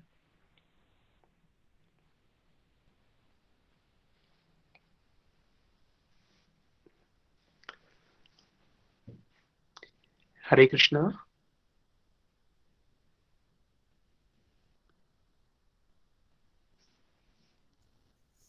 हरे कृष्णा प्रभु जी, हरे कृष्णा। हरे कृष्णा दीदी, कैसे हैं आप? हाँ ठीक है प्रभु जी, अच्छा बताया आपने, बहुत ही ज्यादा। जी धन्यवाद दीदी। देखिए, हमारा जैसे हम कह रहे थे कि आज की जो हमारी क्लास है, जो सेशन है, उसमें हम गौर तत्व को बहुत अच्छे तरीके से समझे, क्योंकि हम बहुत सौभाग्यशाली हैं, कुछ लोग तो जानते हैं गौर तत्व के बारे में और वो हमें सहयोग करेंगे बाकी लोगों तक भी इस तत्व को फैलाने के लिए, प्रचार करने के लिए। और जो नहीं जानते वो ये जाने, क्योंकि ये जानना बहुत जरूरी है। कलयुग में ये जाने बगैर हम आगे नहीं बढ़ सकते। इतने सारे लोग हैं जो वृंदावन जाते रहते हैं, बहुत रेगुलरली जाते हैं, उनको गौर तत्व के बारे में कुछ पता ही नहीं है, गौर निताई कौन है उनको पता ही नहीं है, कैसे आगे बढ़ेंगे? नित्यानंद प्रभु बड़े हैं ना जी, नित्यानंद प्रभु से, ठीक है, तो उनको भी हम कृष्ण रूप ही कहते हैं। कृष्ण रूप, वो भी कृष्ण रूप है, वो भी कृष्ण रूप है ना जी। जो हाँ जी भगवान श्री नित्यानंद प्रभु जी हैं वो बलराम जी हैं। बलराम जी हैं। हाँ तो जी, वैसे तो देखिए हमने पहले भी बात की है कि बलराम और कृष्ण में क्या डिफरेंस क्या है। हाँ जब हमारे गुरुवर्ग से पूछा जाता है कि बलराम और कृष्ण में क्या डिफरेंस है, तो वो क्या बोलते हैं? वो ये कहते हैं एक गोरे हैं, एक सांवले हैं। हाँ जी। एक जो है वो सेव्य भगवान है, एक जो है वो सेवक भगवान है। हमारे गुरु जी ये बोलते हैं कि नित्यानंद प्रभु जी जो है वो स्वयं भगवान है, लेकिन वो आजकल ऐसा सोचते हैं कि मैं सेवक हूँ। हाँ तो उनकी इच्छा है कि सेवक हूँ तो वो सेवक बन जाते हैं। तो यही फर्क है भी या नहीं भी है ना। कई सारी ऐसी लीलाएं हुई हैं जिसमें हम देखते हैं कि गौर निताई एक दूसरे के सामने जाके खड़े हो जाते हैं, तो फर्क ही नहीं पता लगता कौन गौरचंद्र है और कौन नित्यानंद प्रभु जी हैं। लेकिन ये देखिए कि करुणा शक्ति जो है अल्टीमेटली सभी एक ही रूप है। अल्टीमेटली तो सभी एक ही रूप है। मतलब ऐसा पढ़ने में कल मैं पढ़ रहा था, इसमें कहीं मुझे ऐसा आभास हुआ पढ़ने में। तो जी यहाँ पे थोड़ा सा हमें केयरफुल रहना है, क्योंकि आजकल क्या है कि समाज में ये एक प्रचलन बन गया है। आपने जो जिस तरीके से कहा वो तो आप श्री गौरहरि की और नित्यानंद प्रभु जी की बात कर रहे हैं। उसमें भी उनका मूड रूप रोल जो है वो अलग अलग है। आजकल समाज के लोग, कई बार लोग ये कह देते हैं सब एक है, उसमें वो क्या करते हैं सब देवी देवताओं को भी एक ही कर देते हैं, सब लोगों को एक ही मिक्स के ब्लेंडर में डाल के मिक्स कर देते हैं। हाँ जी, वो तो प्रचलन गलत है। आप जो श्री गौर निताई के बारे में कह रहे हैं कि हाँ, इनके जो भागवत में आप हमारे जो भागवत है, जो चैतन्य भागवत है, उसी में लिख रहा था जो आपके वेबसाइट से अवेलेबल है जी, तो उसी में ही पढ़ रहा था कहीं ना कहीं। बल्कि इंग्लिश वाली जो वर्जन था उसको पढ़ रहा था जी, तो बहुत अच्छा। मुझे पढ़ने में उसी में कहीं ये फीलिंग आई, तो मैंने कहा मैं आपसे पूछूंगा। अभी थोड़ा पढ़ा है वैसे, क्योंकि रिपीटेडली पढ़ने से ही उसका पता चलता है। तो जी बिल्कुल शुरू की अभी पढ़ने। हाँ जी, जितना हम उसको ज्यादा पढ़ते जाएंगे उतना हाँ, बिल्कुल हाँ, अपने बिल्कुल। आप उपन्यास जो है ना वो अपने आप खुलते जाते हैं फिर आगे जी मन में। जी, जब वो ऐसे ही हमारी बात लालसा है। देखते हैं, इच्छा देखते हैं, हाँ प्रयास जी, देखते हैं, तो फिर हम पे बिल्कुल कृपा बिल्कुल। हाँ बरसाना जी, शुरू करते बिल्कुल बिल्कुल सही बात है हैं। जी आपकी। जी। तो प्रभु जी, आपको जैसे अगर मैं एक प्रश्न आपसे पूछूं, आपको निताई गौड़ के बारे में पहले से पता था या आपको तो कुछ समय बाद पता लगा? नहीं, चैतन्य महाप्रभु जी के बारे में तो मेरे को बहुत पहले पता था। बहुत पता सुंदर। था इतना, मतलब आप समझ लो कि 1960 से पहले, मेरे मतलब बचपन की बात है। तो बहुत सुंदर। हाँ जी, तो हमें पर चांस, मतलब देखो मैं, मेरे भाग्य अच्छे समझो कि हमने निताई गौर की जो बचपन की लीलाएं हैं ये हमें देखनी, उस समय हमें फिजिकली देखने में हमें नसीब हुई, क्योंकि ओ हम, हाँ जी हाँ जी, तो हरि बाबा जी हमारे वहाँ होशियारपुर में थे। तो सब जी। सर्वप्रथम उनको जो है, उनको एक पुरानी किताब कोई कहीं मिली, फिर उन्होंने अपनी, लोग कहीं कहाँ से ढूंढे उन्होंने, और उन्होंने फिर वो जो है उनको सारा चित्रान्वित किया, सारी उन लीलाओं को उन्होंने स्वयं उन्होंने लिख के करके तो वो सारी बनाई। उसी हिसाब से उन्होंने फिर उनकी लीलाओं को दिखाने के लिए उन्होंने अपनी अलग से टीम बनाई। वहां वृंदावन से वो लेके आते थे मंडली, और उनमें उनको वो सारी ट्रेनिंग को खुद देते थे। तो उनकी जो है ना वो हमने वो देखी है बचपन में, क्योंकि वो हमारा भी बचपन था उस समय। तो हमारा उनको देख करके वो जो छवियां जो है सारे मन में बसी हुई हैं, वो परमानेंटली जो है ना। तो वो इसलिए हमें तो जो है ना इसमें कोई भेदभाव वैसे ही दिख ही नहीं सकता ना कभी भी, क्योंकि वो बचपन से हमारा इसके अंदर जुड़े हैं। लेकिन यह कि हमने पढ़ी नहीं है पहले, हमें बुक्स इतना हमें महसूस तो होता था कि बुक्स भी हैं अवेलेबल, लेकिन बस उसके बाद में फिर हम अपने बस दूसरी लाइफ में चले गए, पढ़ाई पढ़ाई करके अपना चलो अपना। और अभी अभी ये बुक्स जो लिटरेचर अवेलेबल है डाउनलोड करके अभी मैं पढ़ता हूँ इसको, तो अच्छा लगता है, बहुत अच्छा लगता है पढ़ के। अपना जी जो है ना महसूस हो, एक बात देखो महसूस करने की बात है, सब कुछ जो महसूस होता है वो बयां किया नहीं जा सकता, देखा जाए शब्दों में जी उसको उतारना मुश्किल है, सही मैंने कहा। जी, ठीक कह रहे हैं प्रभु जी आप। है ना? जी, आप तो बहुत बस आपके भाग्यशाली हैं साथ, प्रभु जी।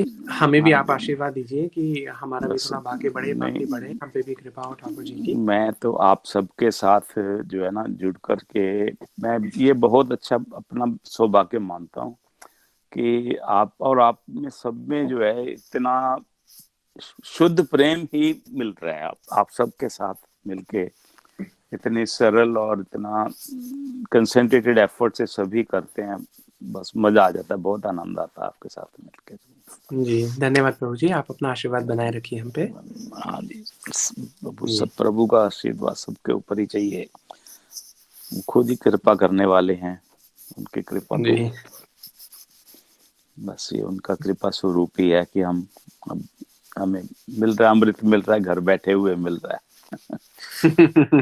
है ना? जी जी यही प्रभु जी, बात है। ठीक। आपका बहुत बहुत धन्यवाद प्रभु ji. Thank you very Hare Krishna. Much. Hare Krishna ji, Hare Krishna. Hare Krishna.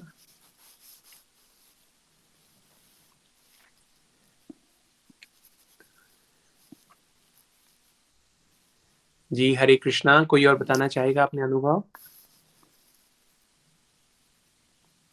जी प्रभु जी, अनेक अनेक धन्यवाद। ये सब हम तो सीख ही रहे हैं। चैतन्य महाप्रभु के बारे में हमने सुना था पहले भी, बट ये था कि इतना डिटेल में हम लोग अभी जब से हमने ग्रुप ज्वाइन किया है उसके बाद हम उनके बारे में और समझने लगे, जानने लगे हैं, और उनकी क्या क्या लीलाएं थी, वो क्यों प्रकट हुए, जैसे वो सब हम जानने लगे। हाँ, बस पता था कि चैतन्य महाप्रभु थे जिन्होंने संकीर्तन मूवमेंट स्टार्ट किया था, और जी काफी योगदान था। बट उनका अवतार, उनके बारे में, नित्यानंद प्रभु कौन है, अद्वैत आचार्य कौन है, तो ये सब जो है ये एफर्ट्स लगा करके जब ग्रुप में ज्वाइन हुए हैं उसके बाद ये पता लग रहा है। तो अनेक अनेक धन्यवाद प्रभु जी, आज आपने इतने विस्तार से इतने अच्छे से समझाया था, and it is helping us a lot. जी थैंक यू प्रभु जी। हरे आप हरे कृष्ण। आपका भी बहुत बहुत आभार, आपने इतना समय दिया। You are so patient in staying with us. जी थैंक यू। Thank you.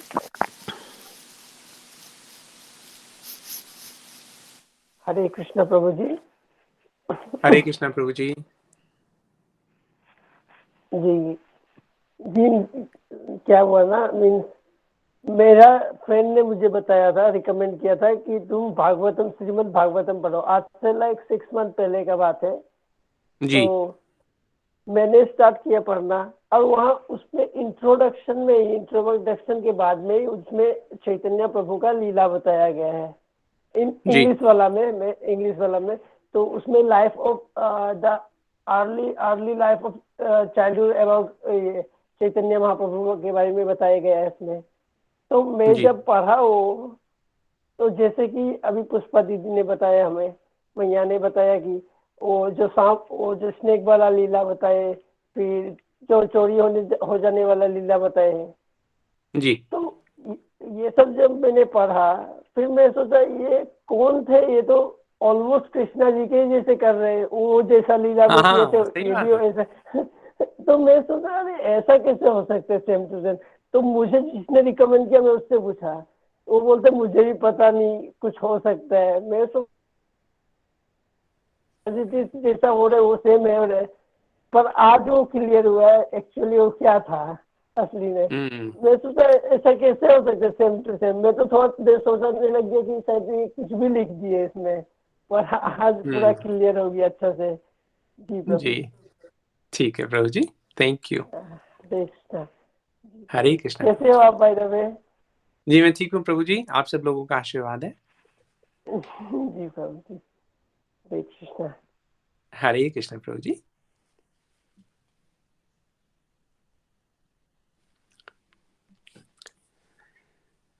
जी कोई और अपने अनुभव शेयर करना चाहे? अदरवाइज लेट हो रहे हैं तो फिर हम इस सेशन को एंड भी कर सकते हैं। सिद्धार्थ प्रभु जी, इफ यू डोंट माइंड, आप अपना कांटेक्ट नंबर वगैरह शेयर कर सकते हैं ग्रुप में, ताकि कुछ बात वगैरह करने हैं। हाँ हाँ प्रभु जी, क्यों नहीं। आप कौन से वाले ग्रुप में हैं प्रभु जी? उसमें मदन, अपने जो मदन मोहन ग्रुप में हुई। अच्छा बहुत सुंदर प्रभु जी। वहाँ पे मदन मोहन में आपके ग्रुप के जो वो है ना काउंसलर, आप उनसे नंबर ले लीजिएगा। ठीक है सिद्धार्थ जी, है ना। धन्यवाद धन्यवाद प्रभु, धन्यवाद। थैंक यू प्रभु जी। हरे कृष्णा। हरे कृष्ण।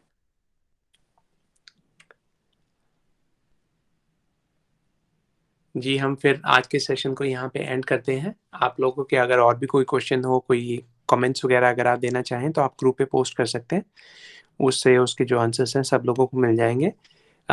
कल सुंदर गोपाल प्रभु जी शिवरात्रि के अवसर पर, शिवरात्रि परसों है, लेकिन कल हम उनसे शिव तत्व के बारे में, भगवान शिव जी की महिमा के बारे में कुछ सुनेंगे, ताकि उस भाव को अपने मन में धारण करके हम जो शिवरात्रि वाला जो दिवस है उसको व्यतीत करें। शिवरात्रि वाले दिवस पे भी कुछ काउंसलर्स और कुछ जो हमारे भक्त लोग हैं वो भी एक सेशन करेंगे अपनी अपनी कथाओं को शेयर करने के लिए। तो अगले 2 दिन हमारे लिए बहुत बहुत शुभ है। शिव जी से हम प्रार्थना करें कि वो अपनी कृपा हम पे बनाए रखें, क्योंकि इट इज़ अ फैक्ट कि जो कोई भी भगवान कृष्ण की ओर बढ़ रहा है वो इस जन्म में नहीं तो पुराने जन्म में शिव जी की कृपा का पात्र बन चुका है, वरना वो आगे बढ़ता ही नहीं, बढ़ ही नहीं सकता। तो वो हमारा हाथ हमेशा थामे रखें, हमें आगे बढ़ाते जाएं। और जी आप लोग भी हमारा हाथ थामे रखिए, हमें आगे बढ़ाते जाइए। आप सब लोगों का आज हमारे साथ जुड़ने के लिए और इतना समय देने के लिए बहुत बहुत आभार, बहुत बहुत धन्यवाद। And hopefully will catch up soon. Thank you. Hare Krishna. दंडवत प्रणाम। हरे कृष्ण, दंडवत हरे प्रणाम। कृष्णा प्रभु जी, दंडवत प्रणाम। हरे कृष्णा दीदी, दंडवत हरे प्रणाम। कृष्णा प्रभु जी, दंडवत प्रणाम। दंडवत प्रणाम दीदी।